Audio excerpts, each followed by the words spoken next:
Ladies and gentlemen, boys and girls, welcome to Hollywood After Dark, episode number 1, because I'm now going to be numbering them, and I didn't want to go back and count anything else, because quite frankly, I'm lazy, but that's why you tune in for Lazy Movie Chat. Tonight, we're going to be talking about, apparently, No Wow from Owen Wilson, my thoughts on LUCA, and anything else that comes up, because it's been a bit of a wild night here on the YouTubes. Let's get into it right now.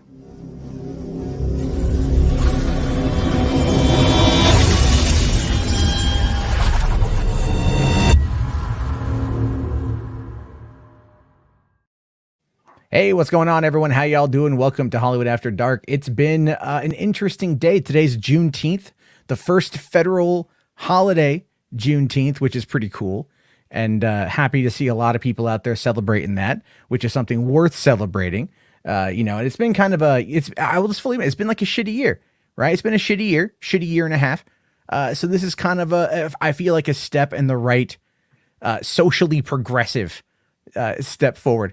And why not? Why not start off a stream talking about fucking politics right off the bat? That's gonna set everybody the right way.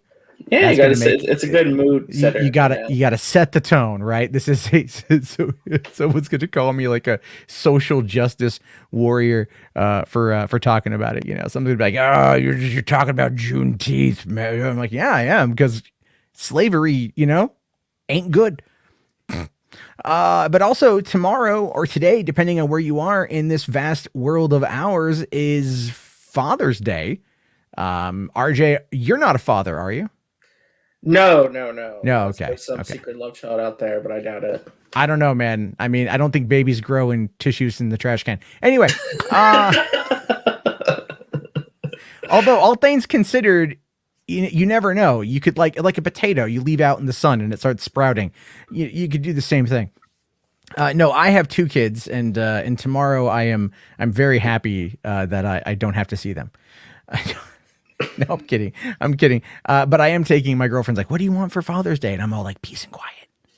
I think that's undervalued. Like, I just want to hang out and like either maybe watch a movie or probably play Skyrim. I've been playing a lot of Skyrim recently. And even today, this is really funny. Even today, I laid my kids down for their nap. And then I normally nap because I go out driving late and I do late night streams. So I normally nap around that time too. But today I was feeling that itch to play Skyrim because, damn you, Todd Howard. Damn you. You know how to hook me. And so I start playing it and I'm going, and I'll tell you this. I started off this run through by going, I'm just going to go complete the game finally. It's been a decade.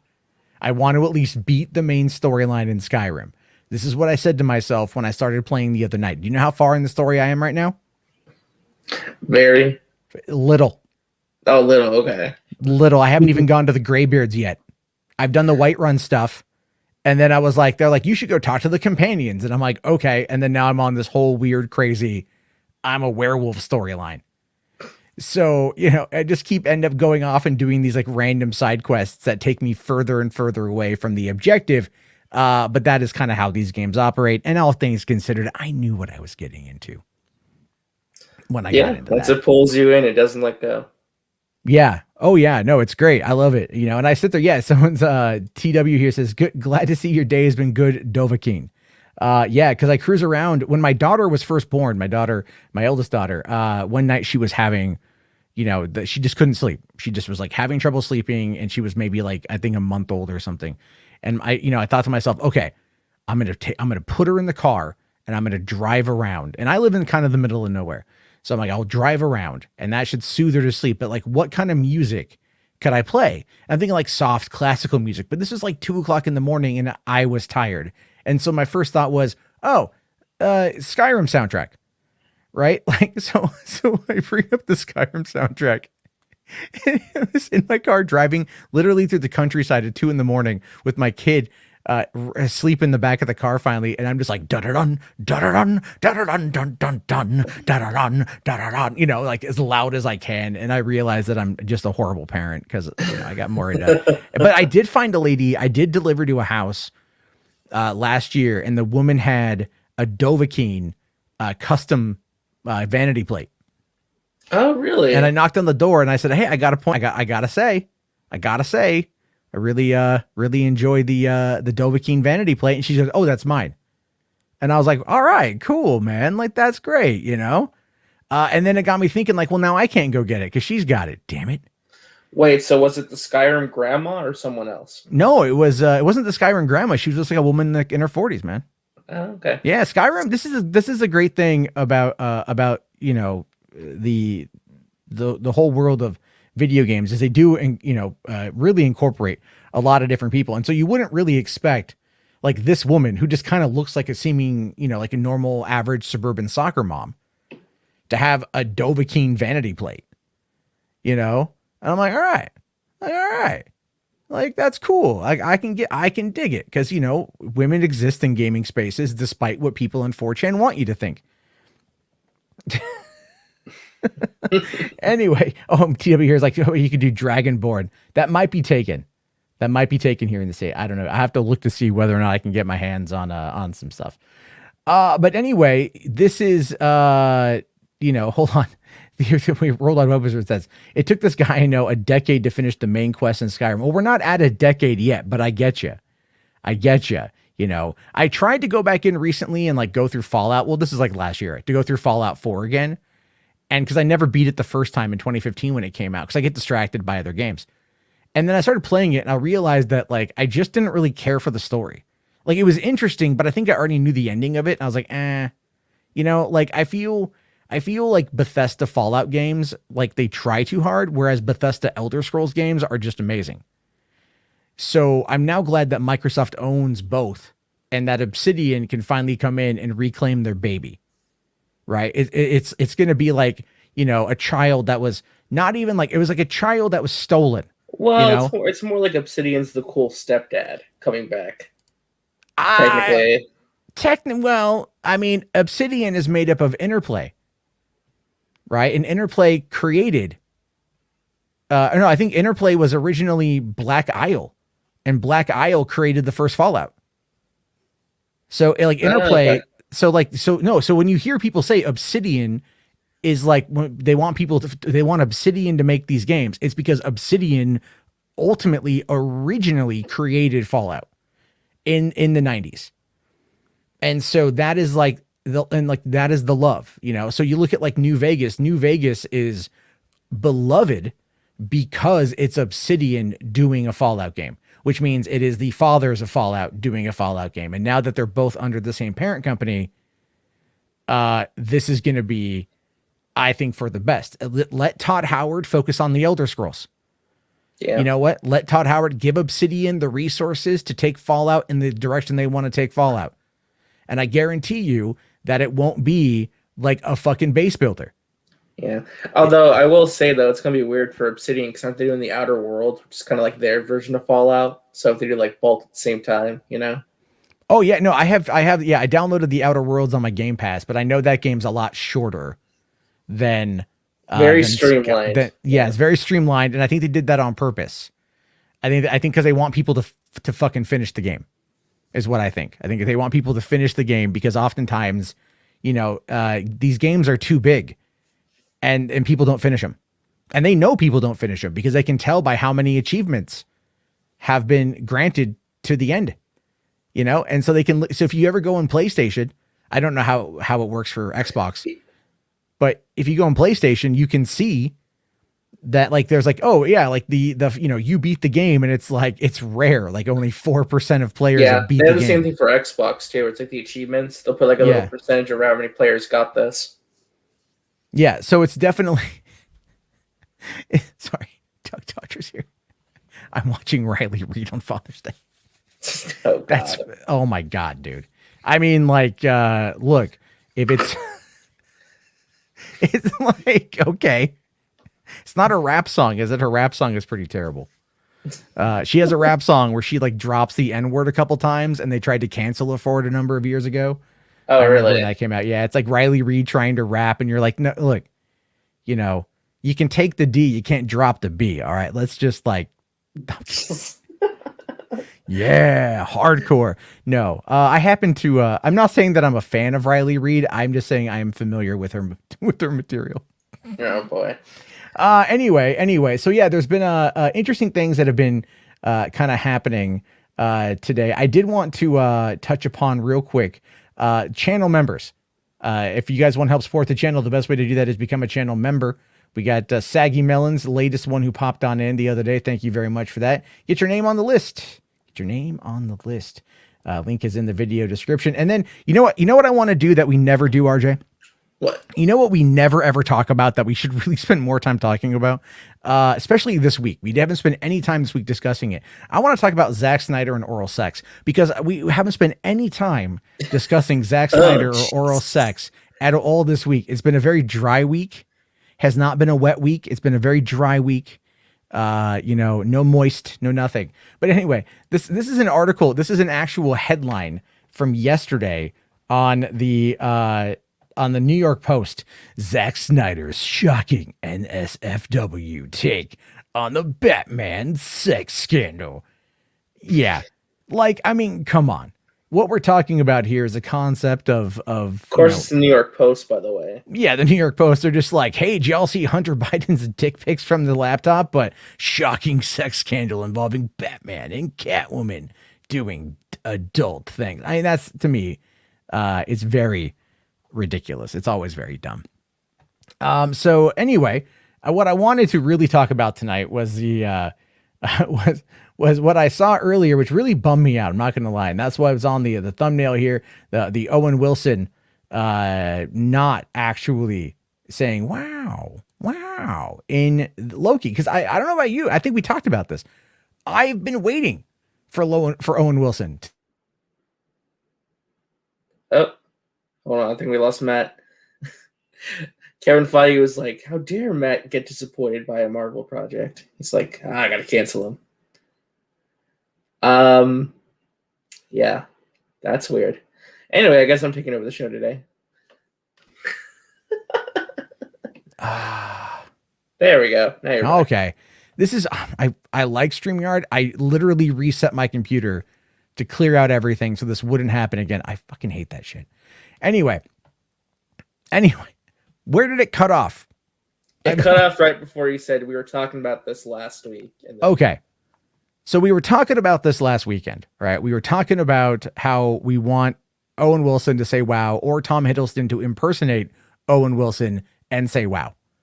I think everybody kind of wants that. That's like kind of the biggest thing you could give someone at this point in time. And unfortunately, we're not going to get it. At least that's what they're telling us right now, because this is a clip from a stream with Brandon Davis from comicbook.com talking to Kate Herron, and the subject came up. Are we going to get at least one wow from Owen Wilson as Mobius? A good Owen.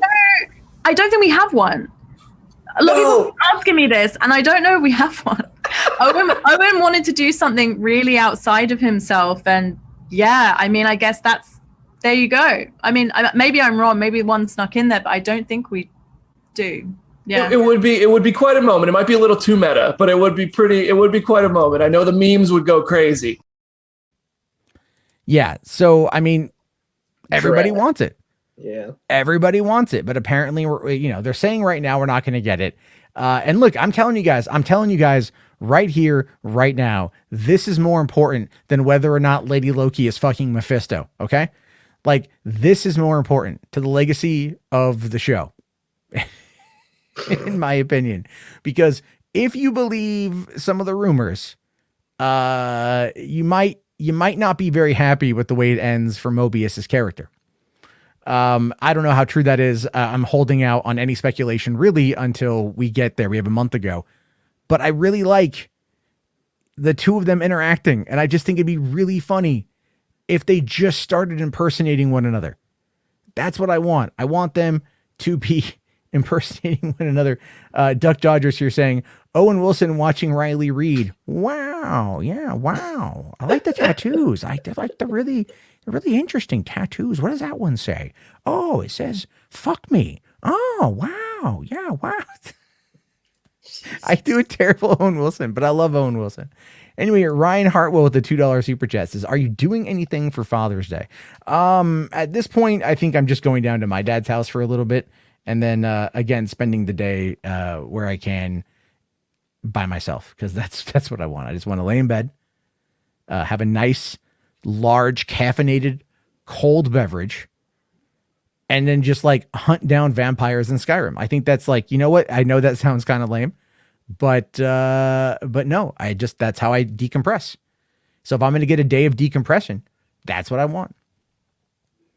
So that's what I'm doing tomorrow. I mean, at the same time, literally anything can change, right? This is the problem when you say something you want, like, you know, when anyone asks you, what do you want for Father's Day? You tell them, or your birthday, you tell them, and then it doesn't mean anything at some point in time. You know, when the older you get, it literally, that's never what's going to happen. So you have to kind of plan accordingly, which is what happens with life. Yeah, but anyway, plan to have no plan. Basically, or plan to plan, but then realize that you're going to end up getting probably pretty hosed in a bit of it here.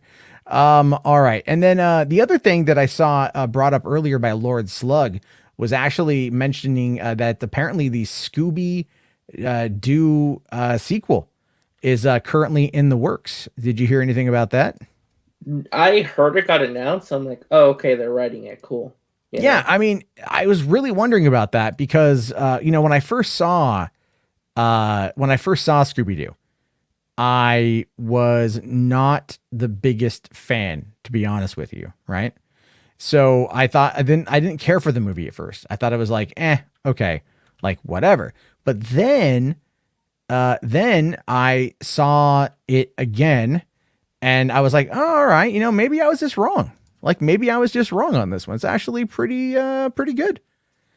And then I watched it a few more times, and I really enjoyed it. And I really want to see what more they do with it. And I'm hoping that we end up getting some pretty cool, we get a bigger expanded Hanna-Barbera universe, which is what they alluded to. But then you get something like the Velma cartoon coming out from HBO Max that's completely off canon. And then, it's like, but that's not even going to follow like really the character that everyone knows. It's like a personal pet project for Mindy Kaling, basically. Yeah. It's like, you're a smart woman, Mindy Kaling. You're a very talented writer, Mindy Kaling. What are you doing? Why are you making our life harder? Because HBO Max needs content. They're just throwing money out to anybody who will make anything for them, basically. Okay. Here's the thing with that. There's a show called Manifest that was on, I think, CBS or ABC, one of those networks, right? And it's got canceled after its third season. And the producers of the show are trying to find a way to move it to a new network, right? So like there's talks about apparently going to Netflix or something along those lines. Like people have been talking about that. I've seen that thing pop up. Well, here's the thing. Here's the funny thing. Guess which studio owns Manifest? Warner Media? Warner Television. Oh, okay. Warner Television owns it. And as a result of that, like you're going like, what the hell, man? Like if you guys own this, why aren't you putting this on HBO Max where you clearly need content?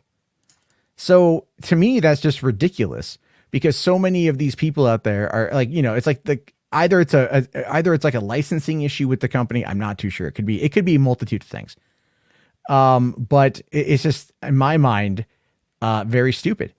Like you have a streaming service, put shit on the streaming service, like I'll give you an example. Quibi, for example, right? So that came out and that died within like less than a year.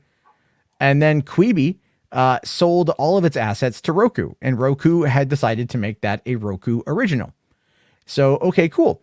What happened next is they put it on there, and because Roku is open to 80 million people, and Quibi did not reach 80 million people. I don't even think it broke like 2 million downloads, and I think I'm being very generous on that one. Quibi, now on Roku has now surpassed all of the viewing numbers that Quibi had.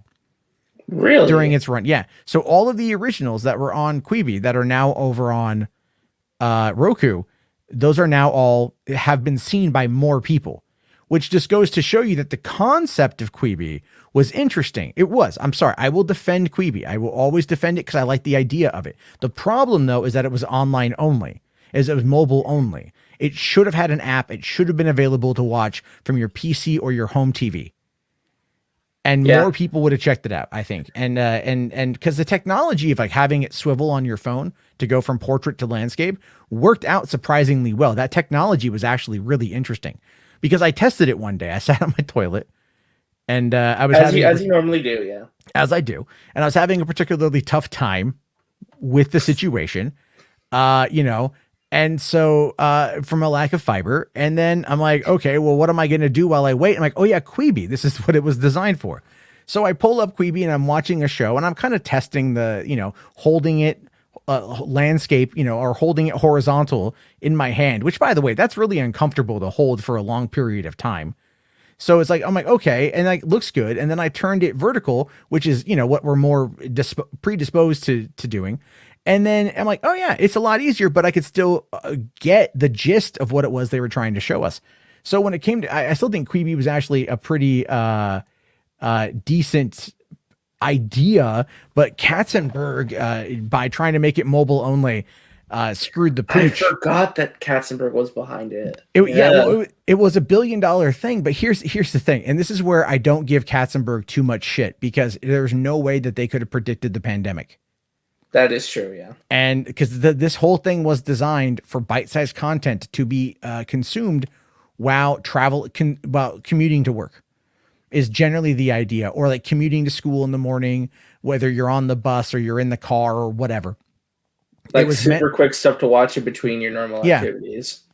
Bite-sized chunks of content. Think like Adult Swim. That was a popular, you know, having 11-minute episodes was popular on Adult Swim. It allowed them to minimize production cost while still having a wide variety of content that people would tune in for and very large fan bases would form from, which is why everyone lost their mind when we found out we're getting a Metalocalypse movie to finally wrap up the goddamn series, which I can't wait for. And another Aqua Teen Hunger Force, and look at Robot Chicken, same concept, right? So it's like, you know, they do all this stuff and they can find ways to make it work. And Quibi could have worked, in my opinion, had they actually gone and done something that pushed, like, you know, but that it still embraced old tech, like TV streaming and whatnot.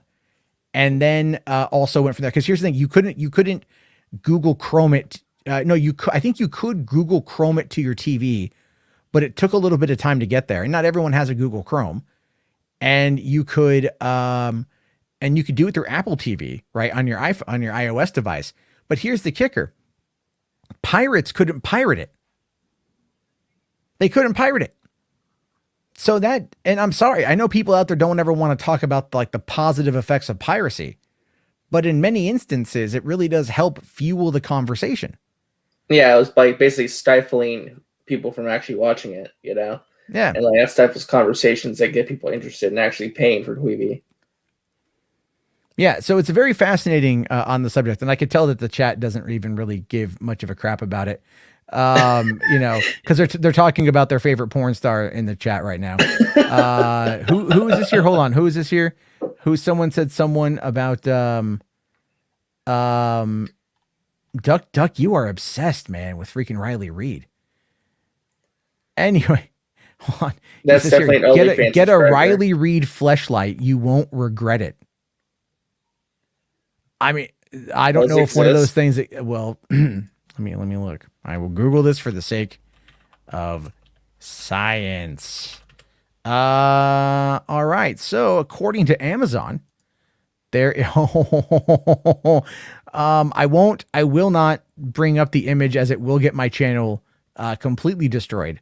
But Fleshlight Girls Riley Reid Utopia realistic male toy masturbator.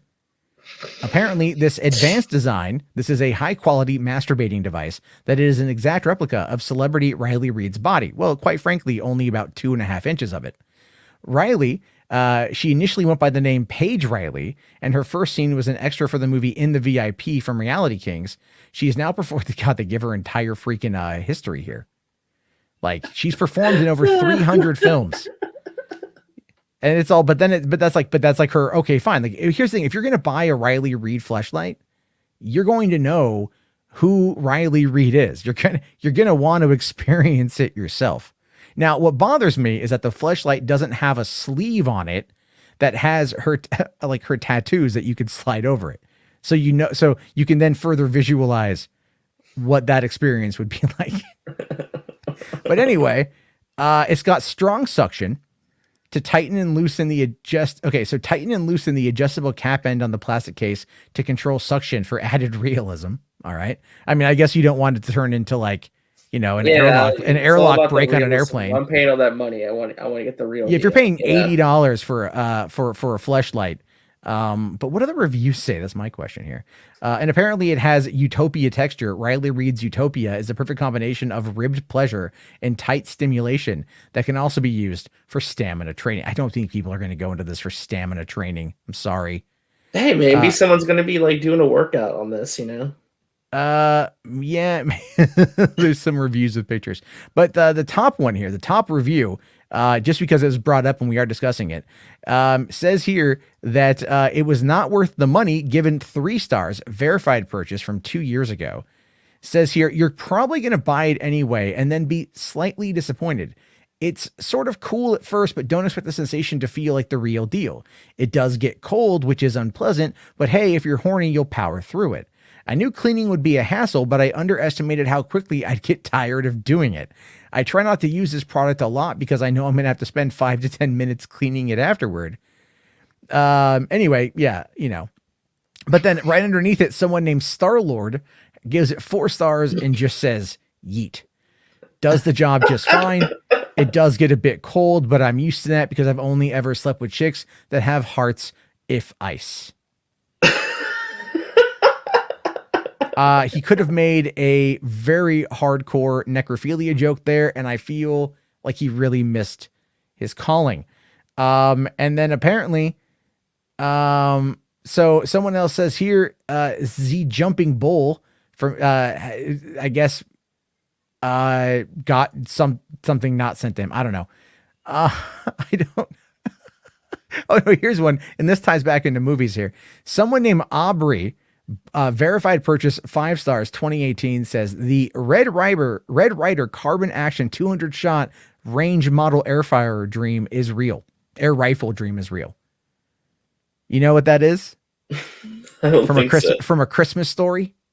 Oh yeah. Okay, yeah. And he's all, you remember that scene in A Christmas Story when Ralphie's teacher Miss Shields puts A plus across the table and desk and walls? Well, that's my rating.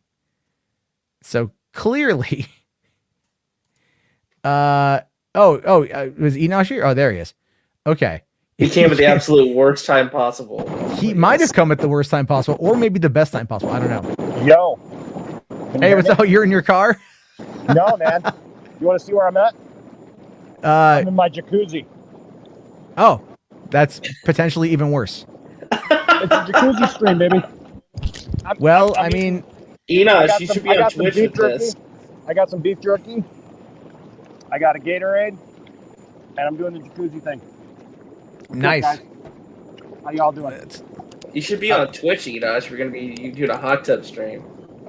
No, they just banned all those girls on there. Oh, they did? Yeah, they banned a bunch of them. It wasn't for like the hot tub stuff. It apparently was for like... Is this too loud? No, you're fine. You're fine. I can hear you just fine. Because if it's too loud, I can turn off the bubbles, but I just figured I'd... No, it sounded like you were in the car, and I was all like, "Oh, now you're getting me back," because I always get in the car. Anyway, here, real quick, Simon section $10 here says the question is not if Batman will eat sushi; it's whether or not he's willing to toss Catwoman salad with jam or syrup. Like my salad to be tossed with scrambled eggs, like Dr. Fraser Crane. Yes, I'm a beast. I don't know. You do what you got to do. I mean, got to do. Look, I don't know. I don't know. I mean, I'm, okay. I know you want your salad to be tossed with scrambled eggs or what. I don't even know. If there is an Urban Dictionary link to what that might be, I will gladly hear it. Cause I just want to have context at this point. I'm sorry, but Duck Dodger's last 2 comments are killing me. I'm not naked in the hot stream. No, he says here, I watch a lot of Riley Reed in my jacuzzi. And then he says... And then, if this guy is nude in this hot tub matter, he's not going to show anything. Poindexter Lounge after dark. Yeah, there we go. Exactly. That's how we roll, baby. There we go. Jack, bye. This is getting weird. Oh, come on. This is after dark. This is what You signed come on. for. If you come on my stream, it always gets weird. You know, we go. This is getting weird after all the stuff Matt's come and like crashed my streams and like some of the stuff you said, and I show up on the jacuzzi, and that's weird. Okay. I haven't even been that bad on your streams. No, you haven't been. You haven't been. I mean, every once in a while you do some weird stuff, but yeah, but it's not like really bad. I keep it relatively tame. I could go a lot worse. I just don't. That's all good, man. Beef jerky is great in a jacuzzi, by the way. I'm sure it is. All right, let me tell you. What else did I have? Am I throwing you off a little bit? What? Am I throwing you off a little bit? No, it's fine, man. It's all good. I love it how I'm the only one on screen. Yeah, because I just don't want to. I just got home late. I just don't feel like it. Okay. Oh! I didn't even realize. Damn it! I just got a message from Mikey Sutton. Today was the Washington State summer SummerCon. I forgot that was today. I was supposed to go to that today. Damn it! I totally spaced on that. There's a con today? Yeah, Washington. It was like Washington State Fair. Like Mikey met up with Katie Sackhoff. Oh, that's cool. So yeah, I wanted to go see it. Damn it, I totally spaced on it. Oh well, I mean, it's been a long week. So, all right. So not as long as hopefully it's been for Catwoman. Well, I mean, maybe. But speaking of DC, because we can segue that in. You know, with the new posting of Supergirl's costume and the Flash and the Batman, we're getting a good look at the what the Flash is going to be bringing us. Yeah. So I'm kind of I have to kind of laugh at the Supergirl outfit just because to me it comes across very much like it's just okay. You're still referencing Cavill Superman, and but you don't want to. But you know. It's going to be from some other, I don't know. It's going to be from some other universe, guaranteed. Oh yeah. But did you see the photos that came out today, Enosh? I did. I was gonna do a video about the emblem reveal last night, and I totally fell asleep. And then today I had a bunch of members streams and stuff like that, and then we did our watch party of Teenage Mutant Ninja Turtles. And so I was gonna do a video about this, but I decided not to. And then I decided to get in the jacuzzi, but I'm glad you're talking about this because I did see those. And I find it interesting because I saw a couple friends of mine post stuff on Twitter. There's still people going at this like about the racial aspect of this. They don't like it now that she's, got short hair, short black hair, and she's Latina, and all this stuff. And it's like, really? We're still going there? Because like this is exactly how she looks. Because the one guy goes, Supergirl is, blonde hair, blue eyed. I mean, and we're like, really, we're still going there? There's literally a comic book character that looks exactly like Sasha looks. So like, what's the problem? I don't understand why they're still going at that. Well, people, they wanted to be a certain way. They really wanted to be a certain way. And unfortunately, but I've been trying to tell you, nobody wants the multiverse in a cinematic format. No, I wouldn't say that. I think at this point, people who are just, if that was the case, people would be excited for Marvel as play. No. But there's a difference where it's being slowly introduced, right? Like we know it's coming, but it's being slowly introduced for story purposes. We got all the original Marvel people in there. We already got all those in there. So I understand that there's some people who are like upset because like before we get a regular traditional Supergirl, we're gonna get this Supergirl, right? Okay. So what? Well, I don't know if we're gonna get the regular. I don't even care. I mean, I think if Sasha Calle is fine, she's fine. That's I'm just saying that's the idea behind it, right? Is before we ever get the blonde hair, blue eyed, regular Supergirl, we're getting this Supergirl. But the thing is like, what does it matter? Well, couldn't it be argued too that because they already did traditional Supergirl on television, maybe the movies want to try and do something that's different to like make their version stand out from the CW and the CBS TV show version? Mm-hmm. Well, I mean that makes the most amount of sense, but since it's all connected, who knows? Like if it's all connected, it doesn't matter, Like if it's all connected, make Melissa. Yeah, I'm just glad of the fact that like they reference Cavill's S there. That actually gives me some hope the stuff that I'm actually seeing out of this, actually, like I said before, I really highly doubt that Affleck would just. Enosh, you're breaking up real bad, dude. Hold on a second. Is that better? Okay. No, it's like a lot of it's. I can't tell if it's like the bubbles that are just like causing the audio to spike. Hold on a second. All right.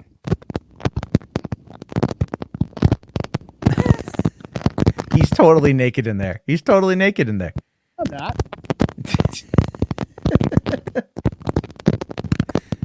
Oat Lord here says, sounds like he's calling from 1814. Yeah, a little bit, yeah. Let's take the stupid bubbles to turn on. Cylon Scotty says, it's a tub stream. Yeah, Astro here says, it sounds like fireworks. It does. It does. It sounds... All right. They went away. Oh, he might have muted himself. Yeah, he muted himself. Okay. There we go. All right. While we wait for Enosh to come back here, because we're talking about Supergirl, some photos RJ sent me here today. We got this very blurry photo, but we get a good look at her hair. And it's a little bit of a Karen haircut from just the distance, a little bit of that. I guess, yeah. No, I'm kidding. I'm just kidding. Did you see that there's a movie called Karen coming out? No, I'll show you the trailer before we go, dude. Oh my God, it is. I want to see it, but it looks like it's going to be a massive misfire. I don't get it. What genre of movie is it? Horror. Oh no. Or thriller, and not even the erotic kind. It's just like, what? Yeah. Anyway, so I mean, no. It looks good from a distance. I wish there was. I like more. the cape. The cape is nice. Yeah. And then we got no skirt though. No skirt. I'm fine with that. I'm totally fine with that. Then we've got this here of her flying. Clearly no cape because they're going to digitally add that in later. So she's on the Wired. To quote Fat Bastard from Austin Powers, I hope my wire fighting team is ready. And then we got a bit more of a close-up shot here. Although I think that might just be a punched up version of the other one. Yeah, I think it's just more zoomed in. Yeah. And so, I mean, again, the suit looks pretty good color wise and everything else. So she's going to be coming in somewhere. But what really caught my attention though, and I did see this one earlier today, RJ, was this bus right here. Yeah, this was really surprising. That's promo art from Wonder Woman 2017 on a Central City bus for a fundraiser for children. They used the same artwork from 2017 Wonder Woman and just plaqued on this bus that's driving around. Yeah. I didn't send you a picture, but there's also Central City taxis also right next to the bus as well. Okay, so clearly we know where this is taking place. So this is taking place in a version of Central City. And so, I mean, there's the Wonder Woman cameo. That's going to be really interesting to see how that whole thing plays out. I mean, that is unless they actually get Gal to come on over and do something, which, I mean, they might have her do something remote and then come back in. I think here's the thing. I think they might try to do whatever they can to like cram as much as they possibly can in this. Cause at this point it might feels as like well. a Justice League movie. Yeah, it kind of does. I mean, at this point, just throw the kitchen sink at the wall. Really. I mean, I would, honest to God, give Andy Muschietti a lot of the credit for. I believe he could actually pull something like that off. I give him credit. So, because I liked the It movies. I thought he did a good job adapting those and giving everyone enough space to do what they needed to do. But what was interesting was these other photos he sent me here of this guy. I don't know who he is, but he's just walking around. Yeah, some random guy in London who ran into Ezra Miller and Michael Keaton. It's like, and they took pictures with them. So, yeah, I was going to mention, so Ezra Miller's been spotted around. He has like the longer hair from BBS, that version of Flash. Yeah. So it's not the same haircut from Justice League, but it's like a brand new haircut for this movie. Well, I think the haircut for this one, I mean, like, because it's going to take place probably a fair amount of time after Justice League. So yeah, there's going to be that. And then we got this other shot here of Michael Keaton walking around looking like a dapper mofo. Yeah, he's just walking around the streets of London looking like a true gentleman, What's kind of jacket. What's really cool though about all this, and Enosh, maybe you'll agree, is You said like you like that you're seeing what you're seeing about this is making you feel better. And I feel like they're purposefully letting things slide, letting things get out there. Probably studio, like I don't want to say mandated, but studio approved, in order to give people like look at the scenes from the Suicide Squad when remember they released the first image of the Joker in 2015, and people were really mad at that, right? The image of him with the damage tattoo and everything else.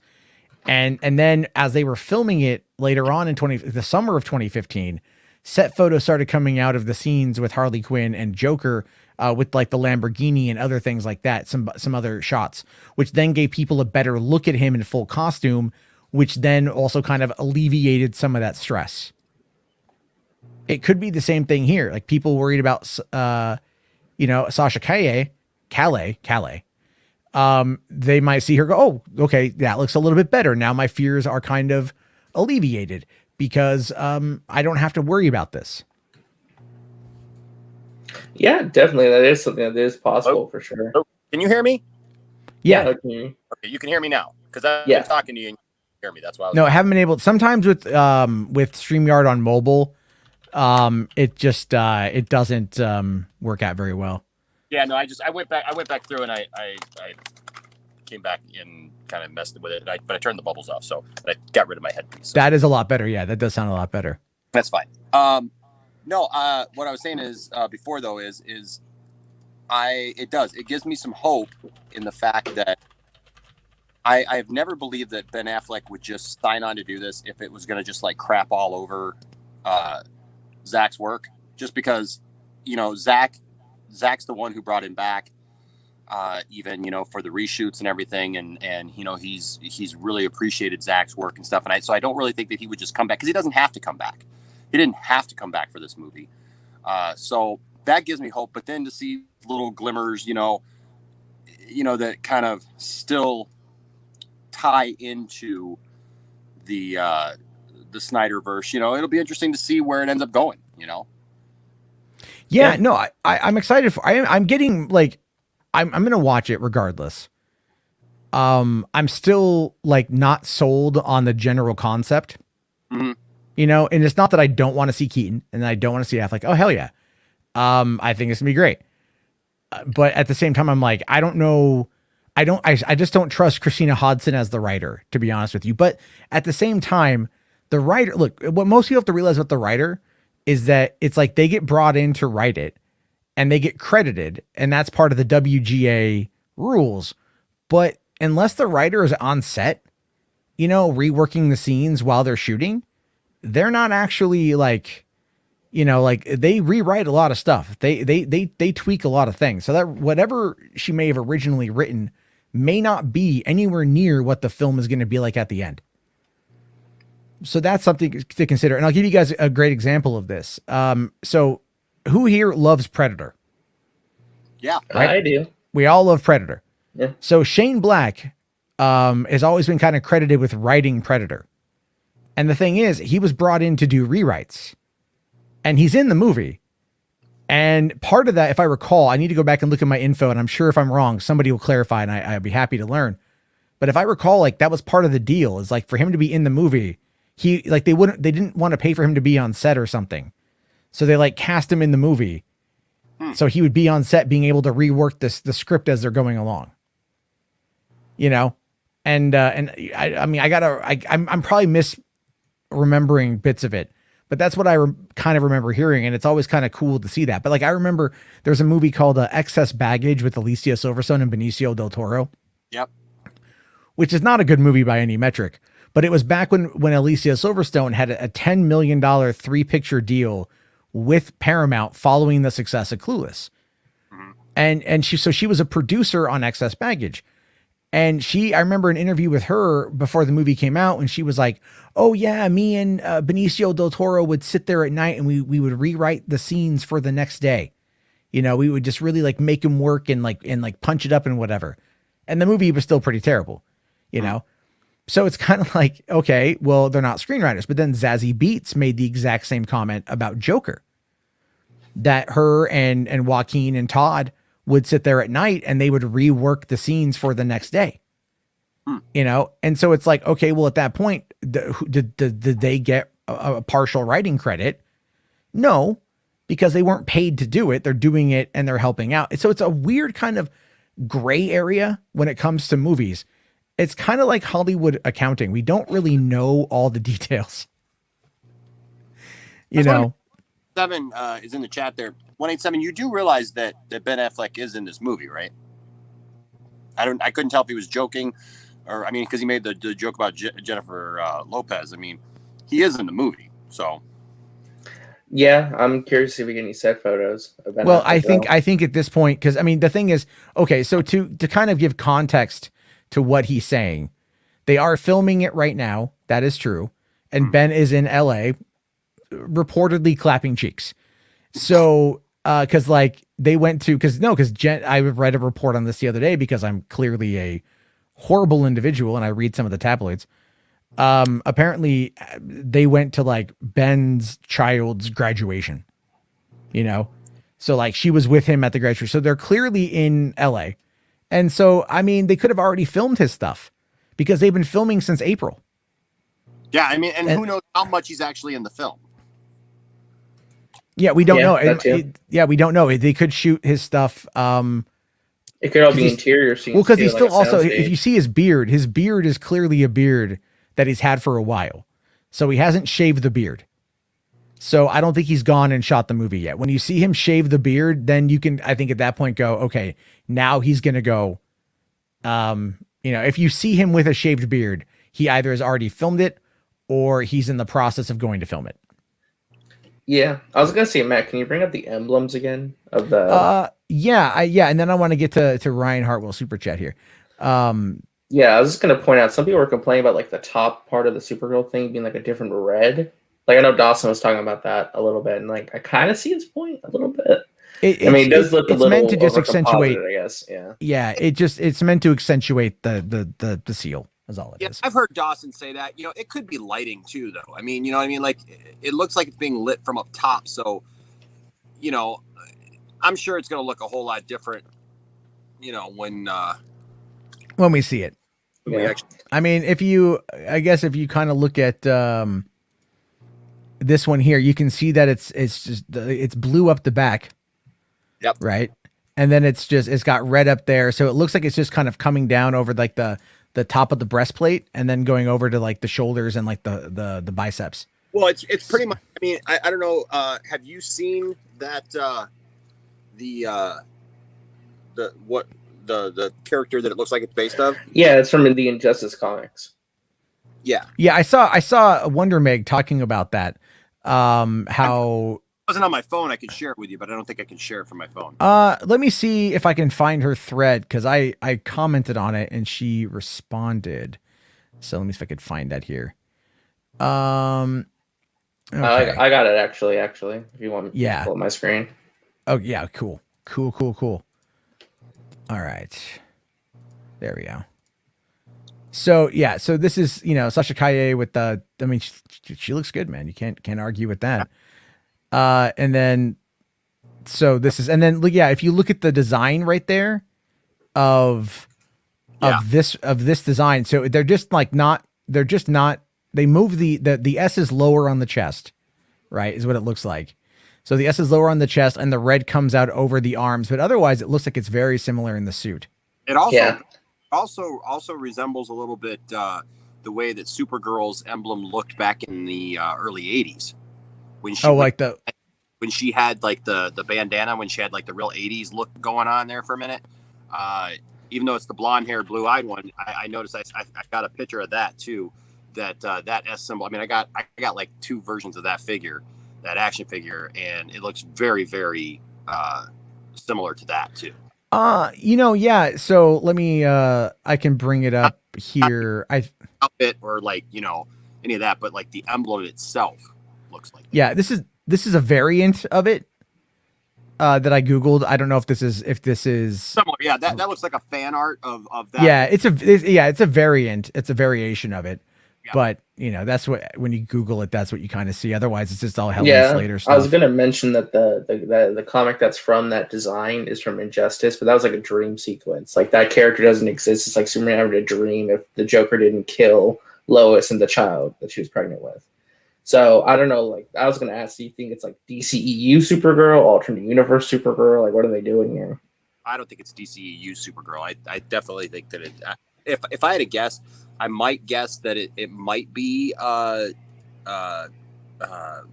what's his name's World Supergirl. Michael Keaton's. But I don't know how deep they're going to get into that. I don't know if they're. But it's like the Snyder aesthetic with the suit, though. That's the thing. Yeah, so I don't know that that's going to be a thing. But I would highly doubt that it's like from like the Snyder verse-esque.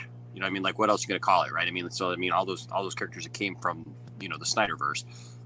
But it is his S. I mean, it's similar to his S anyways, But people, the thing is like, people are going to find everything wrong with it. They want to find wrong with it. Because I've even seen people like complaining saying, well, all these people saying that it's like Henry's S. It's not really like Henry's S. It's completely different. And they're doing all these side-by-side comparisons and stuff. It's like, come on. Take a look at it. It's based on Henry's S, and Supergirl always has had. And also look at the quality of the suit. I know, like the material, the design of the suit is like that material is pretty standard. It's pretty straightforward what it is. Yep. So, but I mean, obviously, Supergirl doesn't exist at this point in that universe. So, what are you going to say? It's in the future, or or I don't know. There's always been the theory out there that Supergirl was in that pod from the comic. Is it a thing in the past? Did Flash go in the past? I don't know, But yeah, I know. We're gonna have to wait and find out when next November. Mm-hmm. I mean, like it's a year and a half away, So and I guarantee you we'll start getting a trailer for it. What does any DC movie come out this year? Suicide Squad. I mean, outside of Suicide Squad. That's it. We might get a teaser. With Suicide Squad, I think. Maybe. I think they're going to save all the trailers for fandom, though. Probably. Well, I mean... But yeah, I guess it's still a couple months away. But yeah, it just seems like a little early to do even a teaser, doesn't it? Well, I mean, like it all depends on how much... If they're trying to hype it, I think fandom is going to have, Black Adam and Flash trailers. Because that's going to draw a lot of eyes to them. Heavy focus on the Batman, though. Heavy focus... Yeah. Suicide Squad will probably be more likely to have a Black Adam teaser to it. Maybe. I mean, I don't know what they have planned right now. It's it's funny. I was reading this thing, speaking of the marketing on a few things. So with Spider-Man No Way Home, the Marvel marketing division are kind of like they're kind of like what's the word I want to use here? Consulting. Sony. Kevin Feige is advising the marketing. They're advising them, but they're not handling any of it. And it's like, oh, great, So expect there to be like a completely bungled situation. I think. I worry that Sony's going to put spoilers in the trailers like they did for Amazing Spider-Man 2. Yeah, they probably will. Real quick here though, Ryan Hartwell, $10. Thanks very much, Ryan. Is asking, do you think you might check out the North Bend Film Festival? It's July 15th to 18th. I thought I'd let you know in case you're interested. By the way, SummerCon's last day is tomorrow. I know it's also Father's Day, and I have kids, so it's kind of like if I didn't plan for it, I'm not going to be able to go. And I was just talking with Mikey, was just messaging me too. He's like, "Oh, it goes on tomorrow," and I'm all like, "Yeah, no, I can't. Like, I can't go." It's not that far away from me either. I think it's like only like 45 minutes, but it's just I didn't plan for it, so that's the unfortunate thing. As for the North Bend Film Festival, maybe I could go for like an evening. I mean, North Bend is, I don't know how far away that is from me. Let me take a quick look here. Where that might be in regards. Oh, it's up by Snoqualmie. Oh, that's a ways, dude. That is a ways. It's beautiful up there. Yeah, that's pretty far away from you. That's an hour and 20 minutes is 78.2. I mean, I'm not against going. It's just, if I'm not interested, I'll take a look at what's going to be there. Beautiful falls. Oh yeah, no, my dad used to work there at the falls. Oh, really? My dad was a bartender at the restaurant. Oh, that's cool.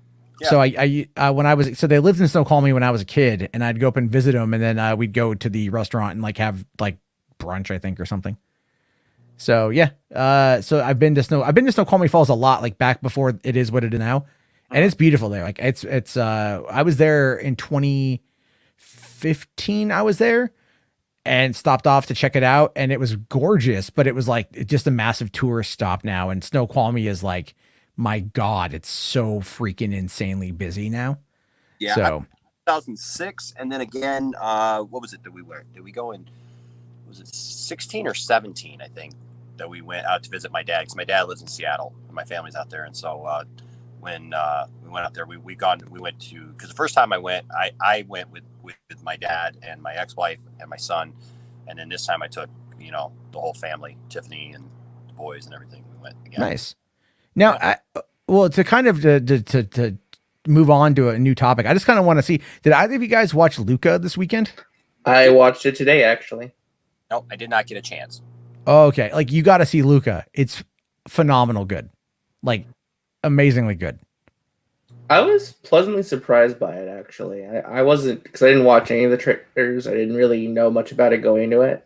It was pretty fun. I mean, definitely like a top tier Pixar movie, but I thought it was very enjoyable. Well, the thing I like about it has more to do with the fact that I would argue that it's probably Pixar's most accessible movie in the last couple of years. And like, you don't need any kind of like pre-knowledge going into this, right? So, obviously with Toy Story, you got to watch the Toy Story movies, the same with Cars movies and the Incredibles and whatnot. But like Soul like, I thought was high concept. Yeah, Soul was really high concept. And it's like, that movie was more meant for adults because of like the concept of life and death and the afterlife and everything else. Like, I love Soul. I just love that it's deep and it's really good to kind of fall into. Onward, I enjoyed, but I feel like the barrier for entry is like understanding D&D logic. And I just feel like they kind of missed it a little bit on that front. Like, I like Onward, but it hasn't like lasted for me in regards like to the pantheon of Pixar films. But Luca is just a coming of age story about a sea monster who goes to land and magically turns into a human. But it's very isolated. Yeah, I love the Italian culture of the movie, too. Oh, yeah. Very Italian. And the director who grew up in Italy based it on his childhood. And it's just like, what's great about it is it's such a simple idea. The best way I can describe it is that it's like Charlie Brown, but Disney. Wow. I was going to describe it as Kiki's Delivery Service, but done by Pixar. Now that's actually, see, the reason why I say Charlie Brown is because of Julia's character, who very much reminds me of a non-sociopathic Lucy. Actually, that's funny because that was actually my favorite character. It was no. I thought she was great. I thought she was excellent in the movie. I really liked all the characters. But the thing is, I see your point though about Miyazaki, because even I was reading up on it today, and the filmmakers actually really heavily referenced Miyazaki in order to find the artistic style for this film. I could tell watching it. And you could, really, it's the blues. I think the color is amazing on this movie. It's a very different visual look for a Pixar movie. It's because the guy who did it also did La Luna, the short film La Luna, which is a really good short film. And you can see the references there. You can really see the reference, like the visual styles kind of line up. And but the thing I liked about Luca is like, I like the soundtrack quite a bit. I like the Italian culture quite a bit. I like that it was set like in the early 1960s. Mm-hmm. So you're kind of in that age of technology and also still coming off of like what you could argue like the mysticism of the past in certain areas, like folklore. Yeah, I liked how it was a smaller scope story. It wasn't anything like big or grand, but it's like just really a small story about two friends in a little town. Yeah, that was it. It's just very small, very accessible. I think we watched it 4 times today. Hey, RJ. Yeah. Did you see Duck Dodger's comment about Pixar needs Riley Reid to do a voice, maybe the voice of a rabbit, because she bones like. So first of all, Duck Dodgers, I would be careful because like RJ is underage and we don't want to have him thinking about stuff like that. If I was underage, I'd get booted immediately. but also RJ, doesn't that remind you of something that came up in our stream? Like with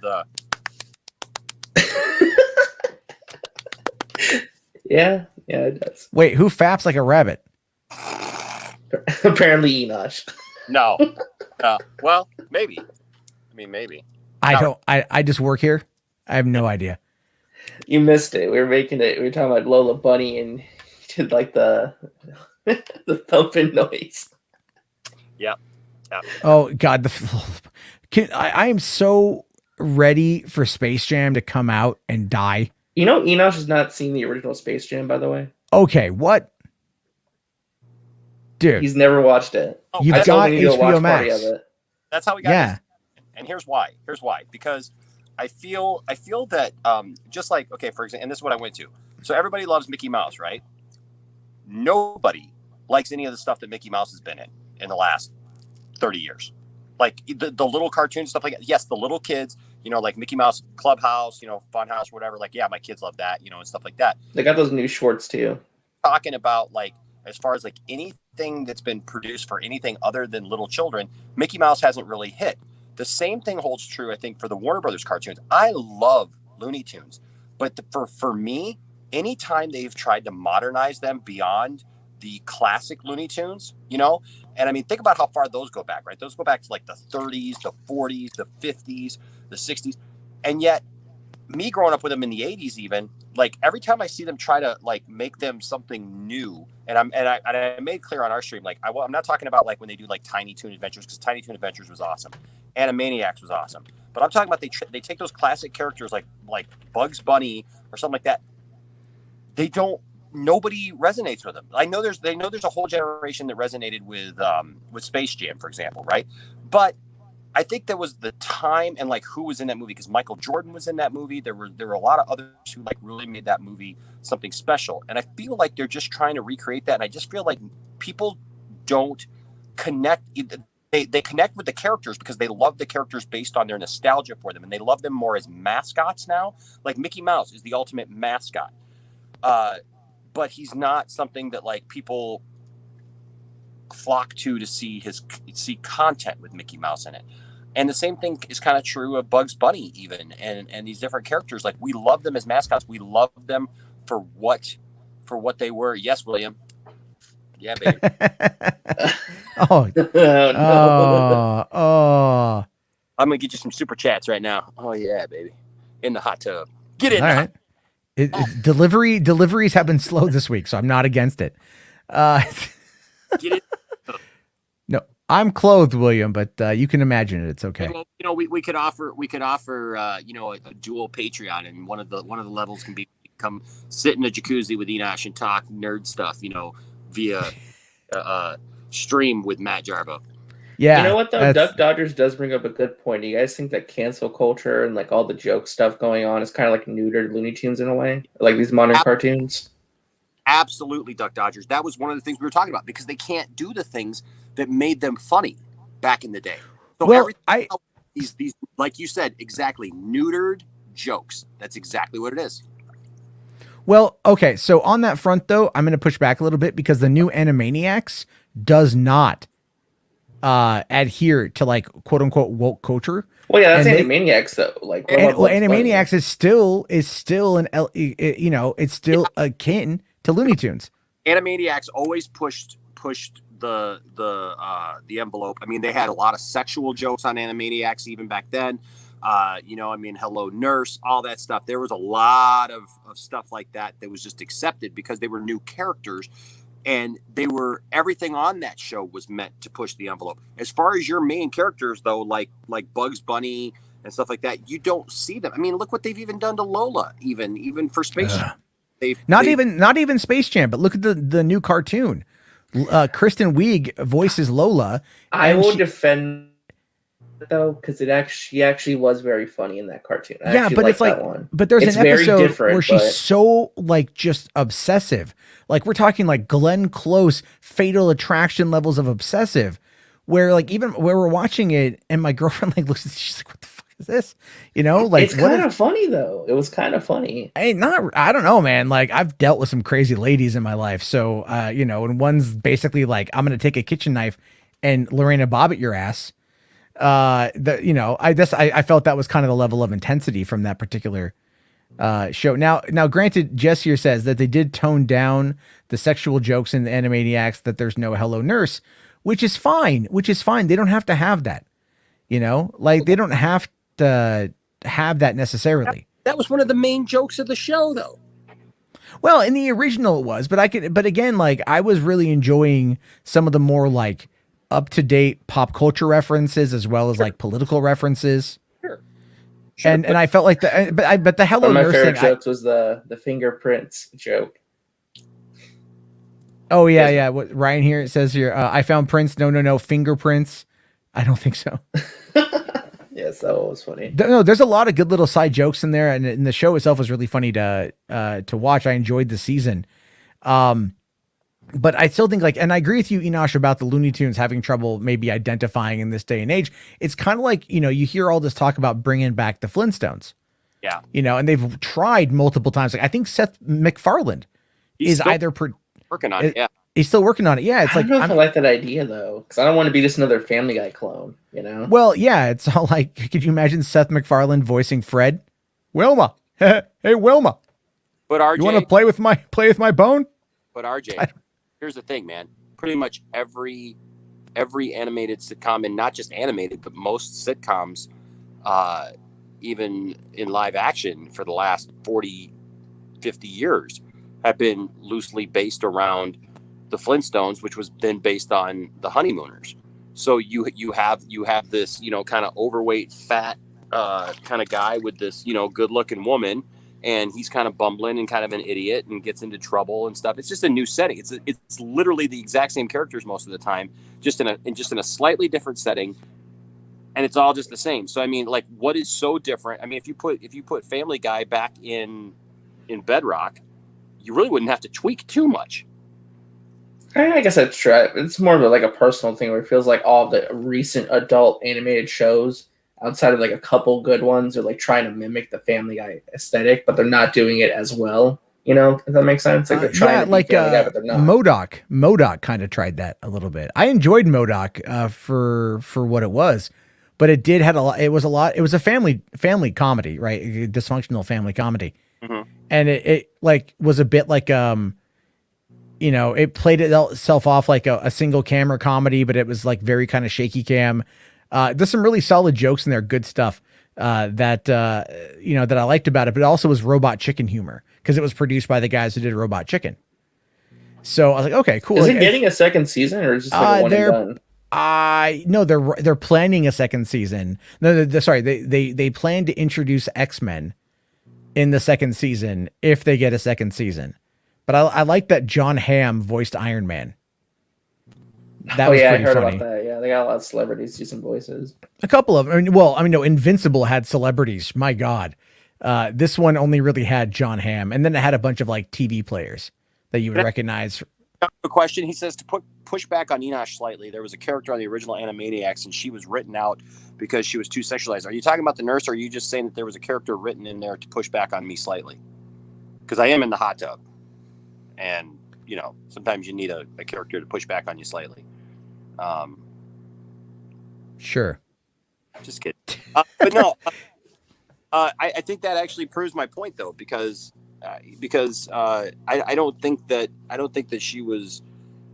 That's kind of my point, is that they're changing a lot of this stuff. And look, I get that some of these things need to be changed for certain reasons, but when you're taking out main parts, I think that what that does is it disconnects the original people who were into that thing in a lot of ways, because you're taking away the familiarity, and then you're not really gaining anybody else, because the comedy or the connective tissue that makes these characters so cool and made them funny just isn't as prevalent, Yeah. I mean, I was going to bring up, there was the Looney Tunes show that came out 2013. I like that, but it's so different from what Looney Tunes is. They tried something very new, experimental in a way, in terms of comedy and setup and storylines. It's gotten a cult following, but it wasn't a smash success. And they have those new Mickey Mouse shorts. They just made a whole ride off of it at Disneyland, Disney World. It's it's very different from classic Mickey Mouse. Some people like that it's brand new, some that they're trying differently to evolve the character for newer generations. But therefore, though, RJ. That's what I was talking about. Like they've done it well before. Look when I was a kid. I mean, look at DuckTales. Look at DuckTales was extremely popular, and yet that was and then some classic characters and redoing them a little bit. And then I talked also about Tailspin, for example. Tailspin was extremely popular, and yet it had absolutely nothing to do with Jungle Book whatsoever. And the same thing with Chip and Dale. Yet the thing is they take these characters and try to put them into modern day settings, and it's most of the time it's just not the same anymore. It's just they try to change them too much or change their personalities into a way that you can't. Well, did you check out the new DuckTales? I saw a little bit of it, but I wasn't. It's great. It's legitimately good. It's actually very good. The new DuckTales was very good. There's like an episode where like it's all about like Scrooge and like an old flame. And I mean, like they basically kind of imply that Scrooge is more or less like immortal at this point, but which is kind of weird. But at the same time, it plays into like a lot of the mythology of the show, because like all of the stuff is real. But the great thing is like, it's like the whole episode is like him battling his ex-girlfriend essentially. But then you find out like at the end of the episode, like how much he cared for her and how hurt he was by her. And it's like, damn, dude. Yeah, there's some really deep emotional storytelling that they actually do in that show. Yeah. Like with Magica, Dispel, and Lena, that whole situation was pretty crazy. It's a solid show. But I don't think that Space Jam 2 is going to propel the Looney Tunes characters forward. I think it might set them back a little bit. I think it's going to set them way back because I think that this thing is going to fail miserably. And then the thing is, do you think it's going to be a hit with kids though on streaming? What's that? Do you think it's going to be a hit with children on streaming, like for families just want to watch a movie like a Saturday when they're bored? It may be popular with certain cultures or whatever, but I think that it's going to really suffer from is the fact that like even like people who are into basketball right now, like we're just starting to get to a point where people are going back. So people have felt really disconnected from sports, really disconnected from sports stars in this last year. Who knows? It might be good timing though, because like the NBA playoffs are going on right now, and but LeBron's already out. The Lakers already choked. So it's like if they, and I think they were kind of banking on like LeBron taking the team, or at least the team doing well. Yeah. Which is why they wanted to wait until like early July to release those it darn injuries. Oh, I know. It's like the thing is though. Look, you look at the concept of the movie. What is the point of it, right? His son gets taken by the server by Don Cheadle, by Don Cheadle, who runs the serververse. All right, and it's not like there's no I don't know. But you're getting a lot of cameos, they're literally ripping off visual assets from Ready Player One. And I love Ready Player One, but you cannot look at the Iron Giant in Space Jam and then not look at it from. But Matt, they have 89 Joker and the Clockwork Orange characters together. Okay. Yeah, and I mean, like it's what they brought us back to the Overlook Hotel in Ready Player One, right? Like that was cool. That was the best cameo in that whole movie. It's. I just think that they're creatively bankrupt on that front because they've been trying to do a new Space Jam for years. Yeah.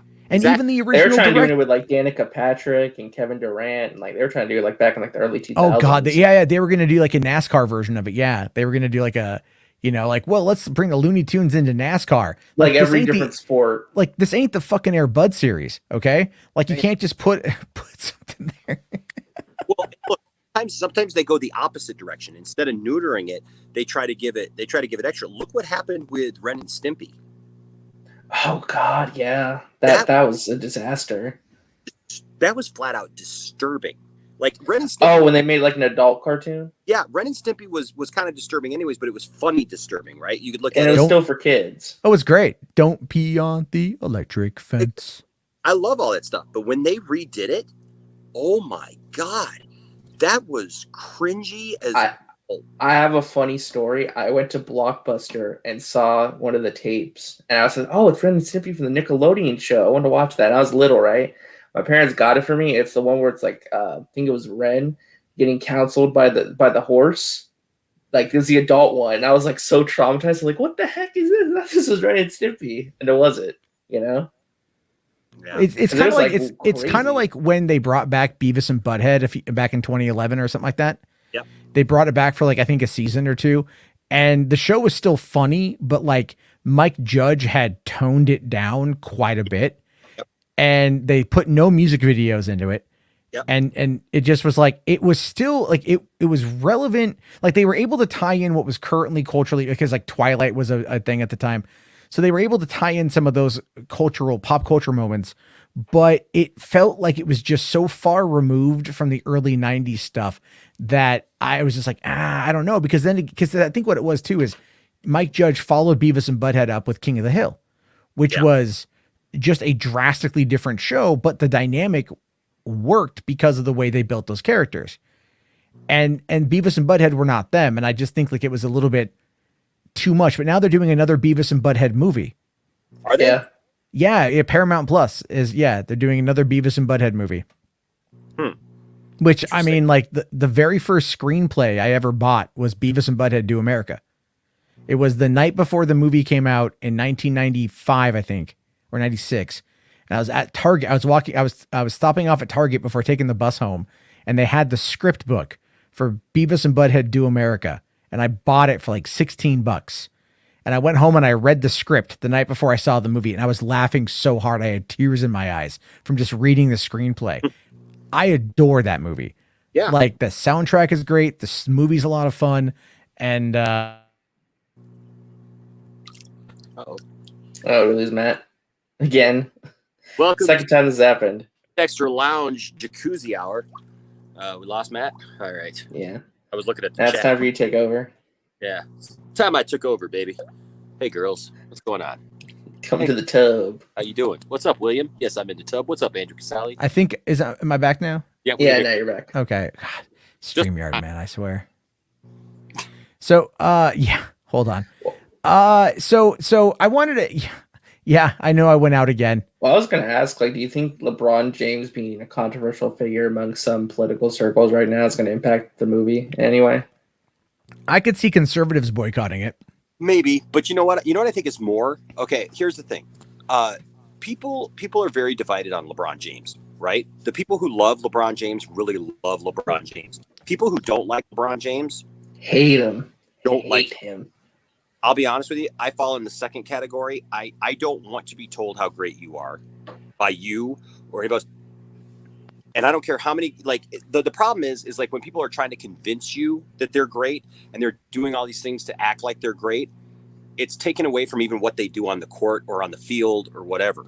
And Michael Jordan just went out and just did his thing. And I don't want to like get into that whole thing like Michael versus LeBron, but many stars in many different sports and things from history, the greatest are those who just, they left it all out on the field. They did their thing. Unfortunately, we live in a world today where everything is about being, you know, the star, right? You know, and like being on. And so like, even if you're not an actor, it's like you have to have this, you know, persona about you as an athlete.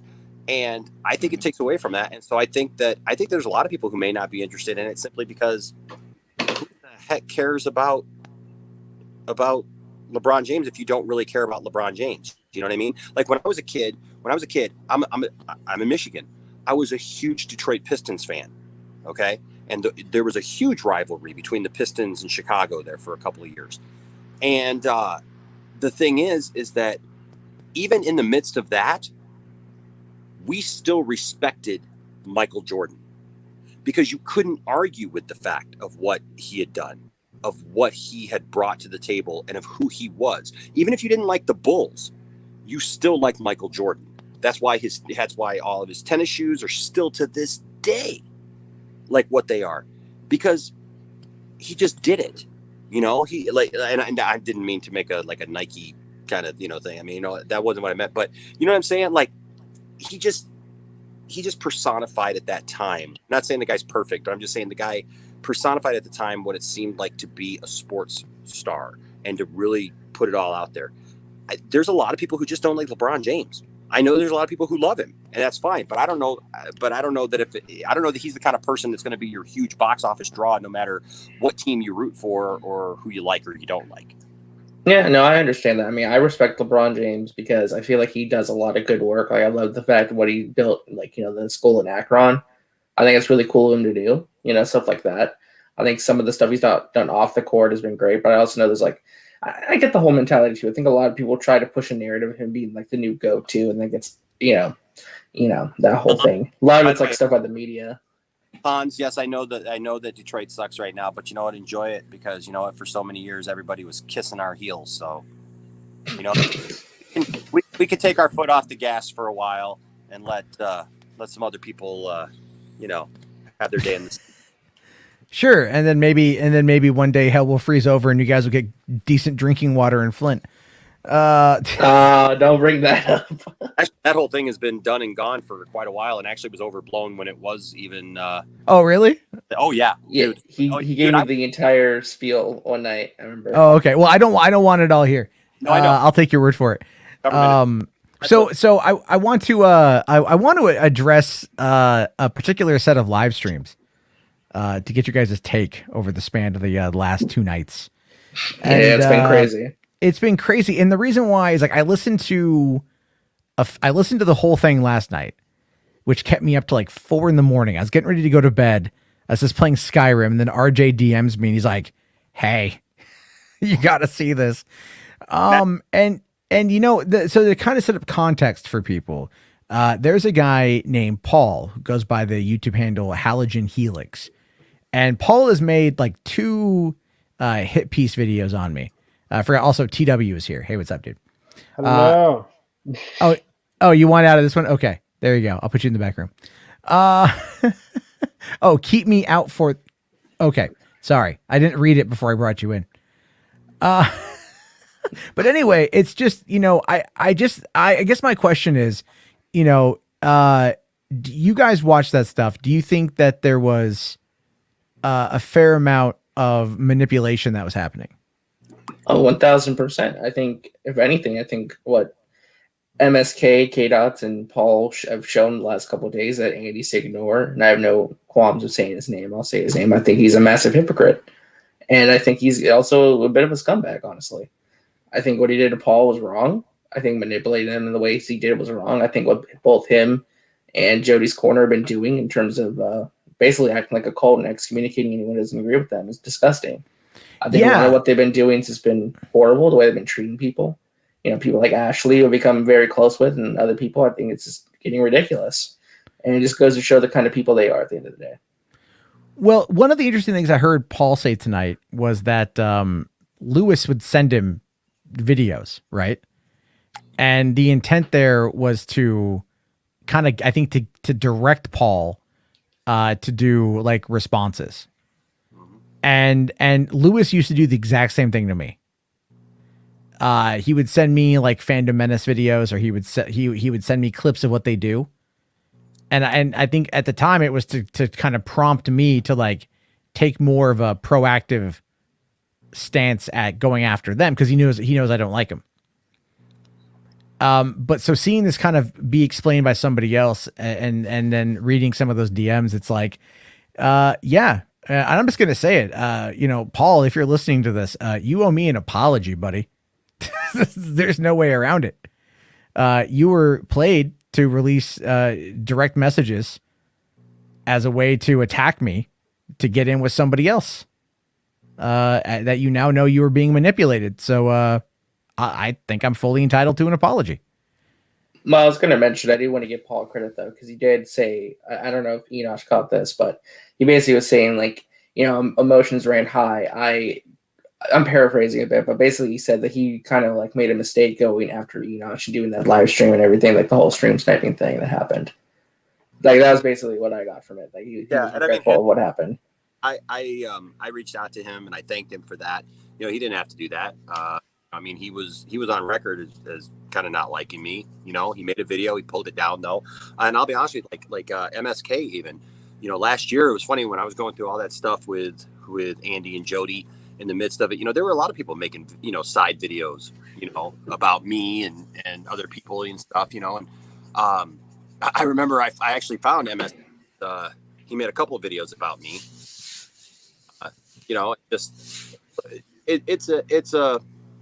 It's a mentality that when you're part of a group, somebody's been wronged, and that person, there's a difference in when somebody's been wronged and like people feel a natural tendency, like they get the information, right? They do the homework, they get the information, and they state their opinion.